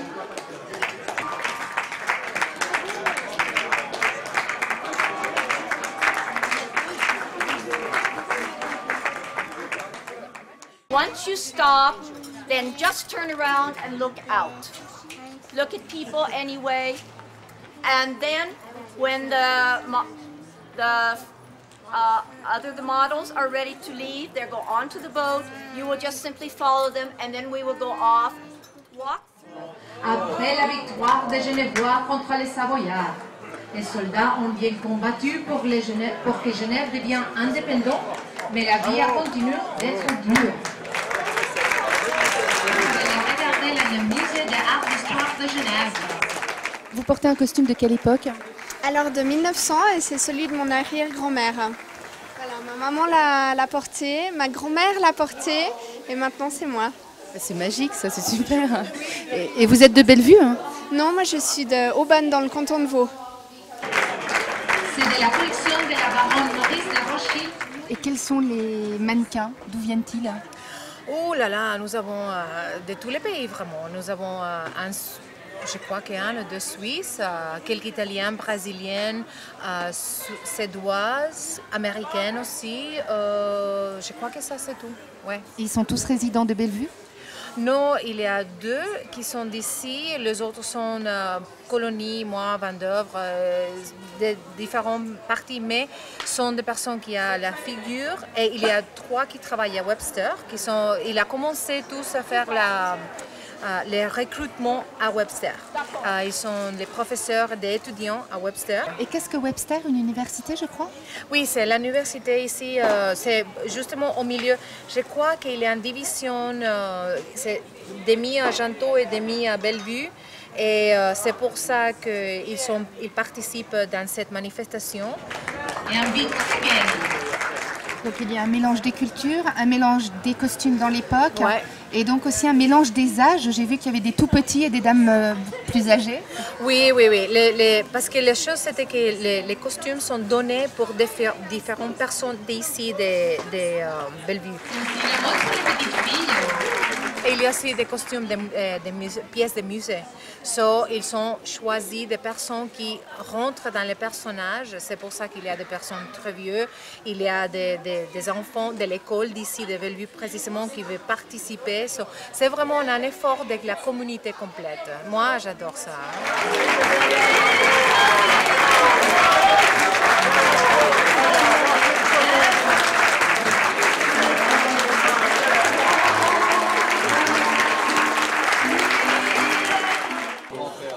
Mariette n'est pas là, tu vois. Quelle importance pour une commune comme Bellevue de recevoir 7 conseillers d'État? Qu'est-ce que ça représente pour vous? Ah, c'est gigantesque d'avoir autant de personnalités sur notre commune, c'est vraiment un moment exceptionnel. Bon, on avait une volonté de faire une fête, mais 150e avec 7 conseillers d'État, un conseiller fédéral, des députés, des conseillers nationaux, c'est extraordinaire. Je crois que ça marque l'intérêt d'un canton pour ces communes qui font en fait, c'est la base de la démocratie, une commune, et toujours, lorsqu'il y a un événement comme celui-ci, il est important que tout le monde se retrouve ensemble au même moment pour fêter l'événement, simplement. Et que pensez-vous du petit brin de vanité dont parlait M. Couchepin, dont chaque commune a besoin pour resplendir un peu? On n'est pas des vaniteux, nous. Oh, un petit peu. Non, on est un petit peu vaniteux. Non, mais il faut, quand on fait de la politique, on aime bien quand même être un petit peu au-devant de la scène.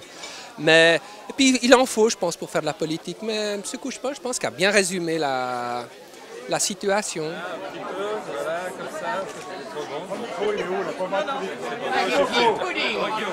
Félix, là, vous venez en voisin de Gentot, là. Oui, effectivement. Je suis l'adjoint au maire de la commune voisine de Bellevue, c'est-à-dire Gentot. Et mon collègue qui est M. Mottier, qui est aussi adjoint. Nous sommes tous les deux là, soudés. Alors il y a des bruits qui courent comme quoi la commune de Bellevue absorberait prochainement Gentot ou vice-versa? C'est le contraire, c'est-à-dire que les habitants de Bellevue nous ont demandé la fusion, mais avec qu'une condition, c'est que l'exécutif et le législatif soit celui de Gentot, bien entendu. Vous vous accrochez à vos privilèges alors? On a une gestion beaucoup plus rationnelle et beaucoup plus efficace, bien entendu. Vous êtes comme ces politiques français, vous vous accrochez à vos privilèges et à vos postes bien rémunérés, j'espère? Non, pas du tout. Nous, on travaille pour la gloire uniquement et pour bénéficier de belles journées comme celle d'aujourd'hui. Et je vous garantis que nous les savourons, ces journées. Alors, ça fait rire tout le monde. Parce qu'en fait, il n'y a aucun projet de fusion, ce n'est pas nécessaire, parce que nous avons déjà fusionné depuis le siècle dernier, puisque nous avons toutes nos, nos sociétés qui s'appellent Gentot-Bellevue. Et souvent, on confond Gentot et Bellevue. Mais en fait, il n'y a pas de projet de fusion, bien que certains aimeraient bien, parce que c'est vrai que nous avons un centime additionnel très bas et que ça arrangerait certains, mais c'est tout.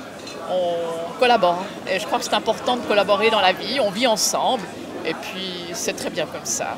Écoutez, ça dépend ce qu'on attend par mariage, parce qu'on peut très bien être marié et puis chacun avoir sa vie. Je crois que ça peut exister. Il n'y a pas d'absolu, je crois que la manière dont les communes doivent travailler ensemble, c'est chacune doit réfléchir à son avenir et comment elle peut le réaliser. Est-ce qu'un repas comme aujourd'hui, qui est fort bien alimenté, vous donnerait des envies à faire la même chose un jour à Gentot? Il ne nous donne pas des envies, mais il nous donne l'énergie de continuer notre action politique. Joël Shmoulovitch, je vous laisse à vos asperges et à vos tomates. Merci. Bon appétit. Satisfait de votre fête alors? Fabuleux, non, c'est super, tout le monde est content, on a vraiment des personnalités extraordinaires. Excusez-moi, M. Couchepin, je vous remercie infiniment d'être venu, on a eu un très grand plaisir. Oui, moi aussi. Voilà. La prochaine fois, on vient. M. Couchepin, la prochaine fois, on vient à Martigny. Voilà. Je surveille un peu ce que tu dis, hein, Ouais, parce que ouais. on sait jamais. Non, peut-être. Ça, c'est Madame le maire de Gentot. Oui, Madame Gentot. Oui, Madame Gentot. Ah, vous l'avez déjà Oui, le questionnement est posé bon. des bonnes questions. Vous n'avez rien entendu, hein. Vous avez de la chance. Alors, on se réjouit de voir le résultat. Spécial à échanger là aujourd'hui, une petite chose. Mais on s'aime. Oh, fraternité, Alors, amour, oui, on amour. peut dire. Ah, Hein, oui, amour. Vous êtes mes non, amours. et non, moi, je non, suis peut-être leur pas amour. amour. Mais la petite note qu'on pourrait dire, c'est qu'on aurait eu un maire, Madame Humbert, maire de la commune de Bellevue et Gentot, avec 2 adjoints libéraux, ça aurait été fabuleux. Mais on est enregistré là. Ah, c'est merveilleux alors. Non mais malheureusement, pas toujours, monsieur Fabi, malheureusement en football on fait des transferts, mais dans les communes on ne peut pas faire de transferts et c'est ça qui est dommage. Je crois que ça sera le mot de la fin. Ah, ça, c'est toi qui l'as. Non, servi.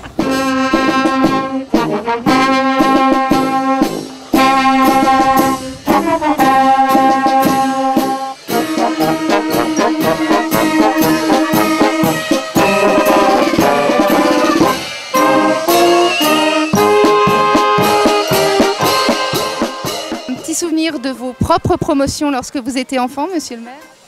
Oui, alors moi j'avais à l'époque la ville de Genève comme organisateur et en fait les promotions de mon enfance se sont passées en ville de Genève, donc au Bastion, inutile de dire, avec les sirops et toute l'organisation de la ville de Genève telle qu'elle était à l'époque. Donc c'est des souvenirs qui sont quand même un peu flous parce qu'ils sont lointains, mais des très bons souvenirs je dois dire.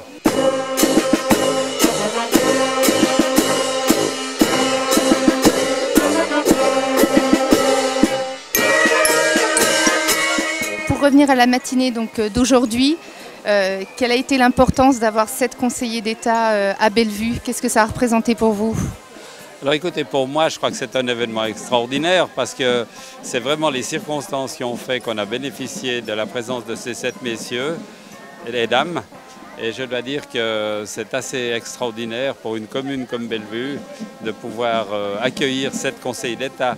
En règle générale, c'est 2 conseillers d'État qui viennent pour une manifestation communale.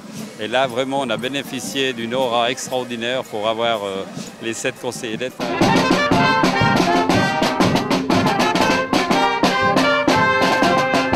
Après-demain, c'est quoi? Les vacances. Les vacances, c'est la classe. Ouais. Et on sera content.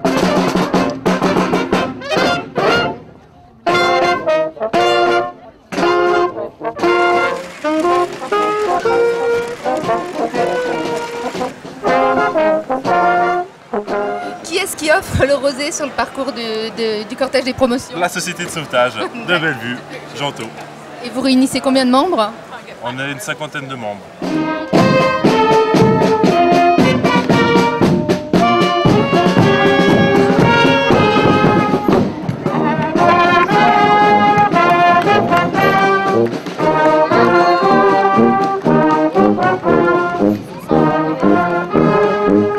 Vous avez vécu les promotions quand vous étiez petite fille. Est-ce que vous avez un bon souvenir? Non, malheureusement, quand j'étais petite fille, je n'étais pas encore en Suisse. Mais depuis, en tant que conseillère municipale, j'ai participé aux promotions. Et je trouve ça aussi superbe parce qu'on récompense le mérite et les efforts de nos élèves. On recevait des prix à l'époque, il paraît que ça a disparu. Mais indépendamment des prix qu'on recevait, il y avait cet immense moment de convivialité, cette paix qu'on faisait avec tous les enfants avec lesquels on a vu se disputer au cours de l'année, ces amitiés qu'on renforçait avec ceux avec lesquels tout s'était bien passé.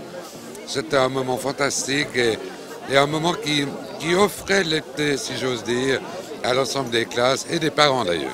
Alors aujourd'hui, le magistrat a bien grandi. Est-ce qu'il a toujours la même émotion lorsqu'il assiste en tant que magistrat à des promotions communales?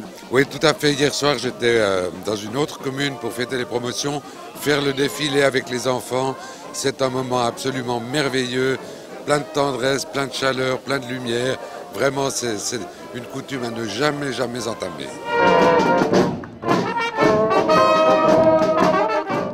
J'étais dans une ville et un canton où il n'y avait pas les promotions de la même manière. Donc j'ai aucun souvenir de cortège.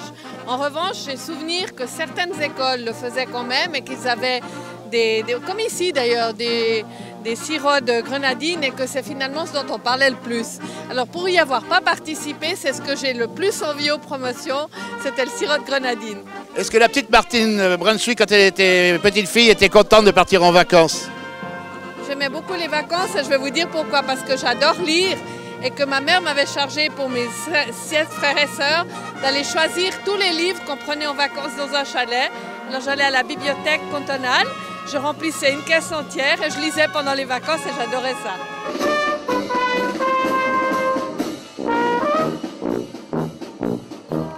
D'abord, ce qui me semble important de dire, c'est que les promotions, c'est par essence une fête qui est municipale, qui est communale. et qui donne véritablement un sens à la fois à l'identité de la commune et à cette fête. Alors nous sentons à cette occasion-là, j'allais dire véritablement la proximité, la chaleur de la communication, la convivialité et en même temps le caractère officiel indispensable pour accompagner ce type de cérémonie. Et je crois que pour chaque enfant, le souvenir des promotions doit rester quelque chose de très important, non seulement comme marquant la fin d'une année, mais comme marquant un passage important d'une année à une autre, c'est-à-dire systématiquement grandir. Et je crois que ces rites, nous en avons besoin. Les promotions sont là pour nous le rappeler. Et pour ma part, c'est vrai que ce souvenir est toujours à la fois un souvenir émouvant et en même temps un repère dans ma propre vie. Ah, un souvenir de promotion, c'est très anecdotique. Ah oui, Topaz, Alors, c'était un peu de pommadage pour moi. En 1900, je ne sais plus combien, 67. Notre maîtresse de classe, Mademoiselle Muller, Janine Muller, que je salue, extraordinaire maîtresse, c'était son tout premier mandat, qui a succédé à M. Aquadro, M. Aberzat, M. Aquadro. Mademoiselle Muller, dont c'était le premier mandat, a fait énormément d'activités culturelles, festives pour sa classe. Et elle nous a proposé de monter un spectacle pour que nous puissions aller à Bâle en avion. Et la plupart d'entre nous, en tout cas Lucie et moi, on n'était jamais allés en avion de notre vie. Il fallait récolter de l'argent. Donc elle a dit on monte un spectacle. Elle nous a proposé Topaz de Marcel Pagnol. Et puis elle a dit qui est-ce qui aimerait jouer Topaz? Moi, on voulait tous jouer Topaz. C'était beaucoup plus rigolo de faire le prof que de faire les élèves. Et puis elle a dit on va voter. Et elle a mis le rôle de Topaz au vote. Et j'ai été élue. C'est moi que j'ai joué Topaz. Oui, j'ai joué Topaz. Et Topaz, c'était un maître d'école. Et comme j'ai dû finir le cycle d'orientation avec un 0,3 de moyenne générale, je ne suis pas devenue institutrice, mais j'ai joué le rôle de Topaz à l'école. Voilà, anecdote.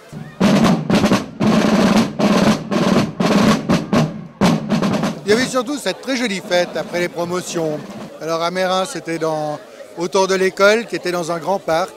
Et le souvenir de la fête est un beau souvenir.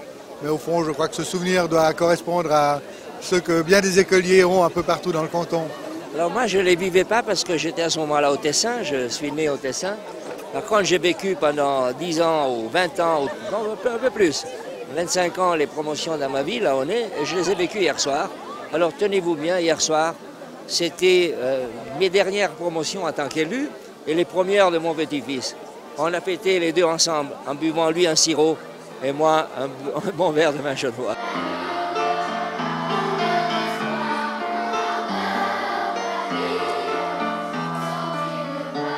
Mais encore une fois, le sens de la fête atteint sa véritable dimension qu'à partir du moment où il y a le rite officiel, les fanfares, les marches, les défilés qui accompagnent ce moment de fête. Une autre anecdote, mon père était tessinois. Il était conseiller communal aussi dans ces années-là. Et puis bon, mon papa, accent tessinois, mais pour moi, mon père n'avait pas d'accent, il parlait français chez nous. Et puis on était aux promotions, assis, tous les petits en rang. Et mon père a dû faire son premier discours de conseiller communal, mort de peur. Et j'ai vu mon père qui était pour moi un géant, un ogre, un homme immense. Je l'ai vu tout traqueux arriver sur le podium. Et il a commencé à parler un peu comme ça, parce qu'il avait l'accent tessinois. Il dit « Je suis très heureux de pouvoir participer à faire des promotions, etc. etc. » Et une de mes voisines, cette Bécassine, me dit « Oh, il a des accents, ton père !» J'étais très vexée. J'ai réalisé que mon père avait un accent. C'était pour moi une grande surprise. Voilà. Ouh, là, mais vous savez, à mon âge, la mémoire commence à être un petit peu disparaît gentiment. Donc, non, Bellevue était une toute petite commune. À cette époque-là, la population était vraiment réduite. Mais c'est vrai que c'était des promotions très villageoises. Forcément qu'il y avait beaucoup moins d'organisation qu'actuellement. Mais c'est vrai que le village de Bellevue a toujours eu, si vous voulez, cette âme villageoise. Et ça, c'est ce qu'on essaie justement de maintenir, même maintenant où on est à peu près 10 fois plus d'habitants.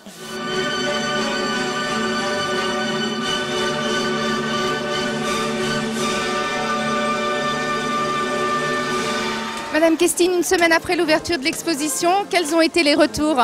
Alors c'était très très positif, en tout cas dans l'ensemble, les gens étaient ravis qu'on ait fait cet effort de montrer les vues de Bellevue. Par contre, j'ai aussi quelques critiques négatives, par exemple des couples plus âgés qui étaient frustrés de ne pas avoir pu mettre leur matériel à notre disposition. Alors ça, je trouve regrettable, mais ça fait une année qu'on a fait des recherches de documents, etc. Et malheureusement, vraisemblablement, certaines personnes n'ont pas entendu ces revendications. Alors voilà, je le regrette, mais peut-être dans 50 ans, ça sera encore mieux.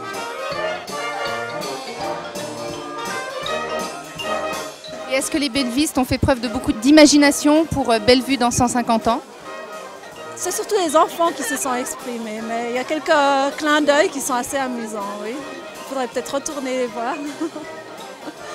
Par exemple, une personne qui a imaginé Bellevue comme un désert avec au fond le Salève et un squelette de bison qui traîne dans ce désert. Je trouve ça très drôle. Enfin, j'espère que Bellevue a un autre avenir que celui-là tout de même.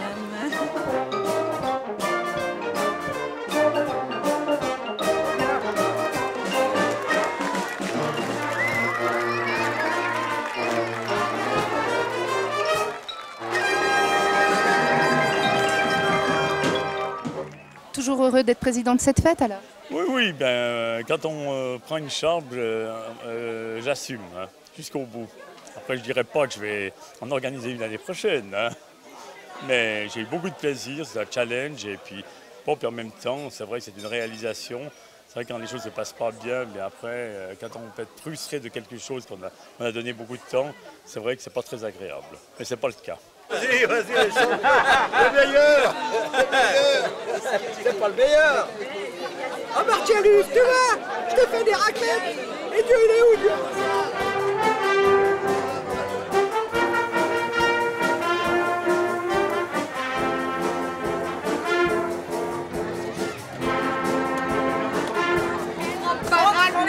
C'est pas cher, mais c'est super sympa. Et ça peut rapporter des gros. Et voilà.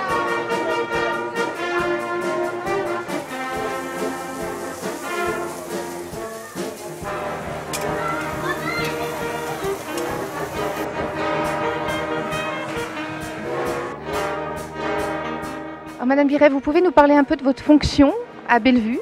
Alors écoutez, j'ai ouvert une bibliothèque donc en tant que bénévole, parce que mon métier est bibliothécaire.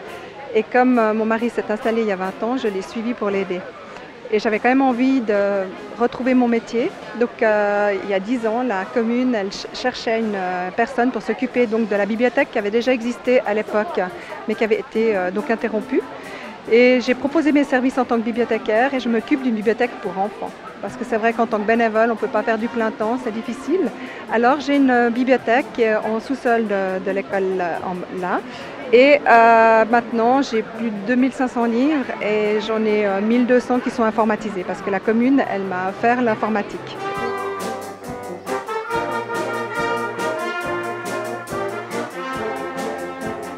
Chaque fois qu'il y a une manifestation dans la commune, ils demandent à toutes les sociétés de participer pour l'élaboration des fêtes. Et c'est vrai que cette fois, la dernière fois, j'avais fait une exposition photo sur l'école pour les 25 ans.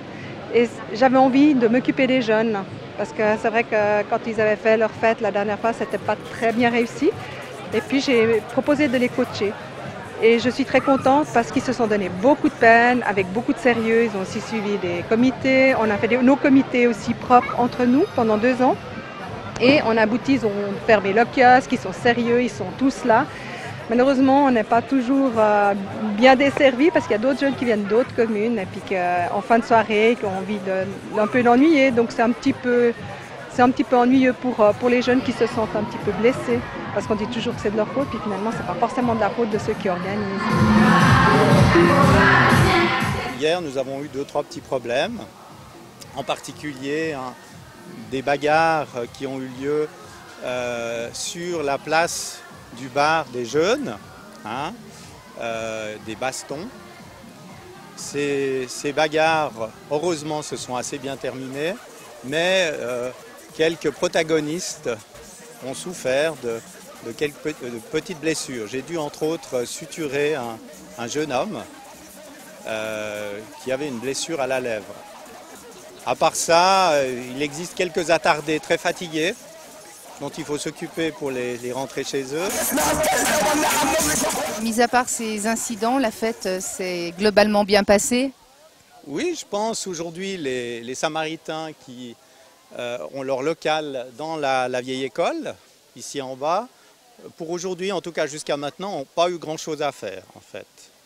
Moi j'ai un attel, ils peuvent m'appeler s'il y a le moins de problèmes. Le soir, j'ai un téléphone qui est un téléphone interne qui me permet d'intervenir dès que c'est nécessaire. Qu'est-ce que vous pourriez demander peut-être aux instances politiques de Bellevue en faveur des jeunes? Est-ce qu'il y a encore beaucoup de choses à faire ou est-ce qu'il y a des projets précis que vous aimeriez mettre en place? Alors moi-même, avoir des projets précis, pas forcément, parce que je pense que c'est les jeunes qui doivent proposer des solutions ou des activités. Parce que c'est vrai que nous, on peut proposer, mais ce n'est pas leur choix. Donc je pense qu'eux-mêmes doivent faire l'effort de venir et de demander. Et quand on propose quelque chose à la commune, souvent la commune est quand même suffisamment ouverte. Il y a beaucoup de sociétés, il y a beaucoup de choses qui se sont faites, ils nous ouvrent les portes. Une bibliothèque, j'entends pour une petite commune comme ça, je trouve que c'est fantastique. Ils ont ouvert un local pour les jeunes, ils ont même mis des gens pour le sécuriser, ce local, parce que ça n'allait pas en le donnant uniquement aux jeunes, parce qu'ils ont besoin d'un soutien. Je pense qu'ils sont ouverts, mais c'est aux jeunes aussi à montrer qu'ils ont envie et puis avoir des projets bien précis. Je crois que la commune, elle rentre facilement en matière.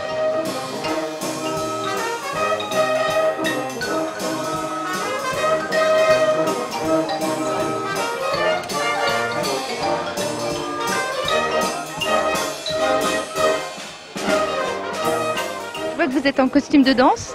C'était pour quelle exhibition? Alors la danse orientale, parce qu'on est plusieurs, ils ont ouvert un cours de danse orientale à Bellevue l'année passée dans le cadre de l'ABC. Et puis j'aime bien participer, j'aime bien danser surtout. Donc une de mes filles m'a demandé si j'étais d'accord de faire avec elle. Donc on ne va pas refuser un de ses enfants quand il vient nous chercher pour faire un cours annexe, et surtout de ce style-là.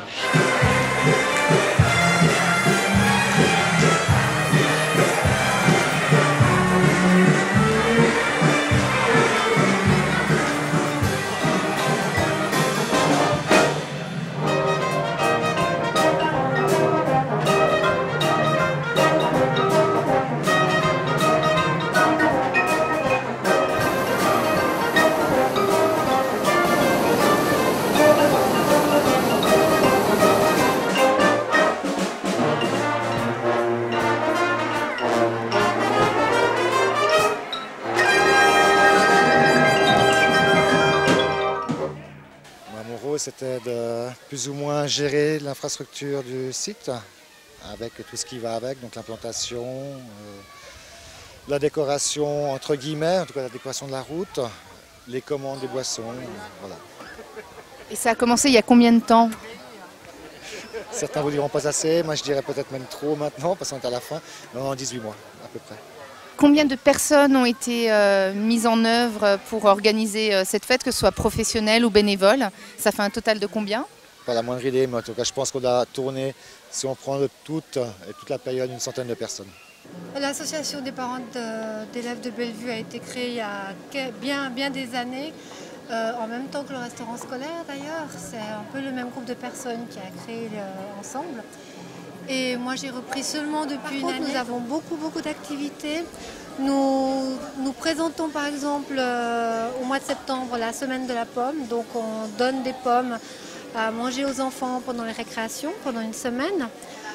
Nous participons aussi à la journée à pied à l'école, donc ce qui regroupe le pédibus pour créer des pédibus ou comment venir à l'école à pied en sécurité.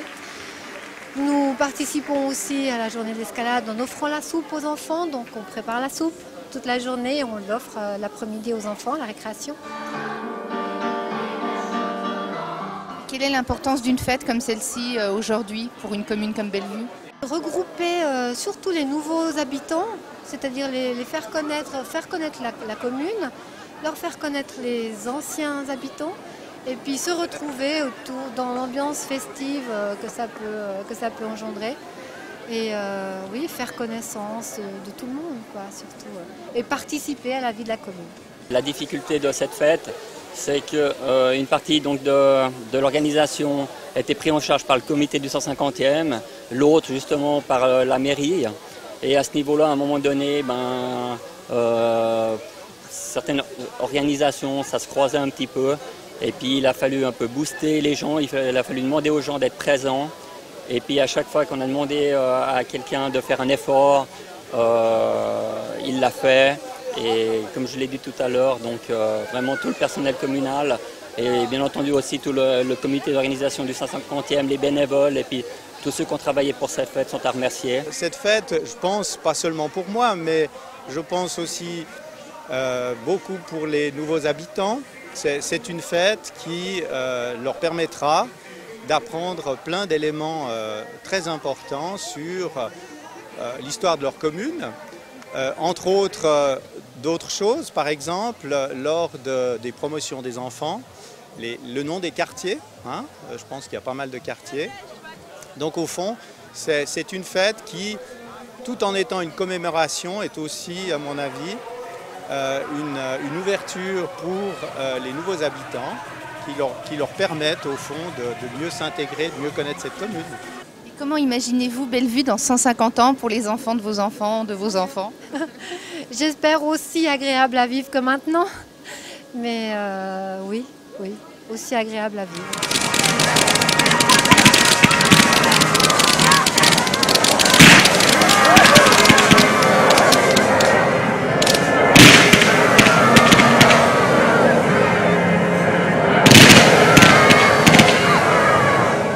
Alors ce soir à minuit, la fête est finie. Mais est-ce que justement pour remercier tous ces gens qui ont collaboré, qui ont œuvré à cette manifestation, vous allez faire une petite cérémonie entre vous? Alors non, je ne pense pas et je ne l'espère pas parce que tout le monde est encore prêt à intervenir s'il fallait intervenir. Les gens sont présents, les gens ont des tâches. Je pense que la fête doit aller jusqu'au bout. Les gens, à un moment donné, s'ils peuvent s'amuser, qu'ils s'amusent, qu'ils profitent de la fête parce que la fête est belle. Je pense que par la suite, il sera important justement de n'oublier personne et puis d'organiser peut-être un repas, organiser une fête à ce niveau-là.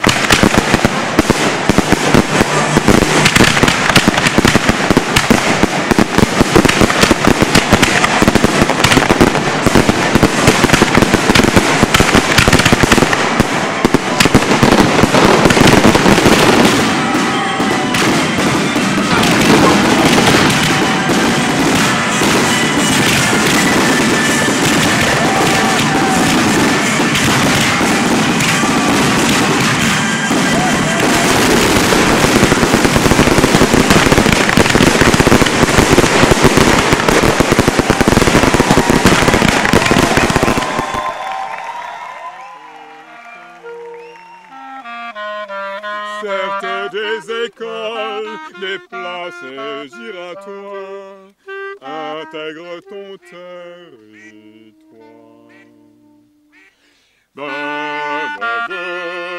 Ma commune, je chante ta belle existence. Ma commune, le haut lieu de tant d'espérance. Mais notre mairie, au cœur des mutations, bien pensante avec raison, tient à garder la foi enviée à la ronde, en une vie saine et féconde. Depuis tant d'années et pour l'éternité, comme ton nom tout indiqué, admirons ainsi et ton site et ta vue, des Alpes au Jura, belle vue. Des Alpes au Jura, belle vue!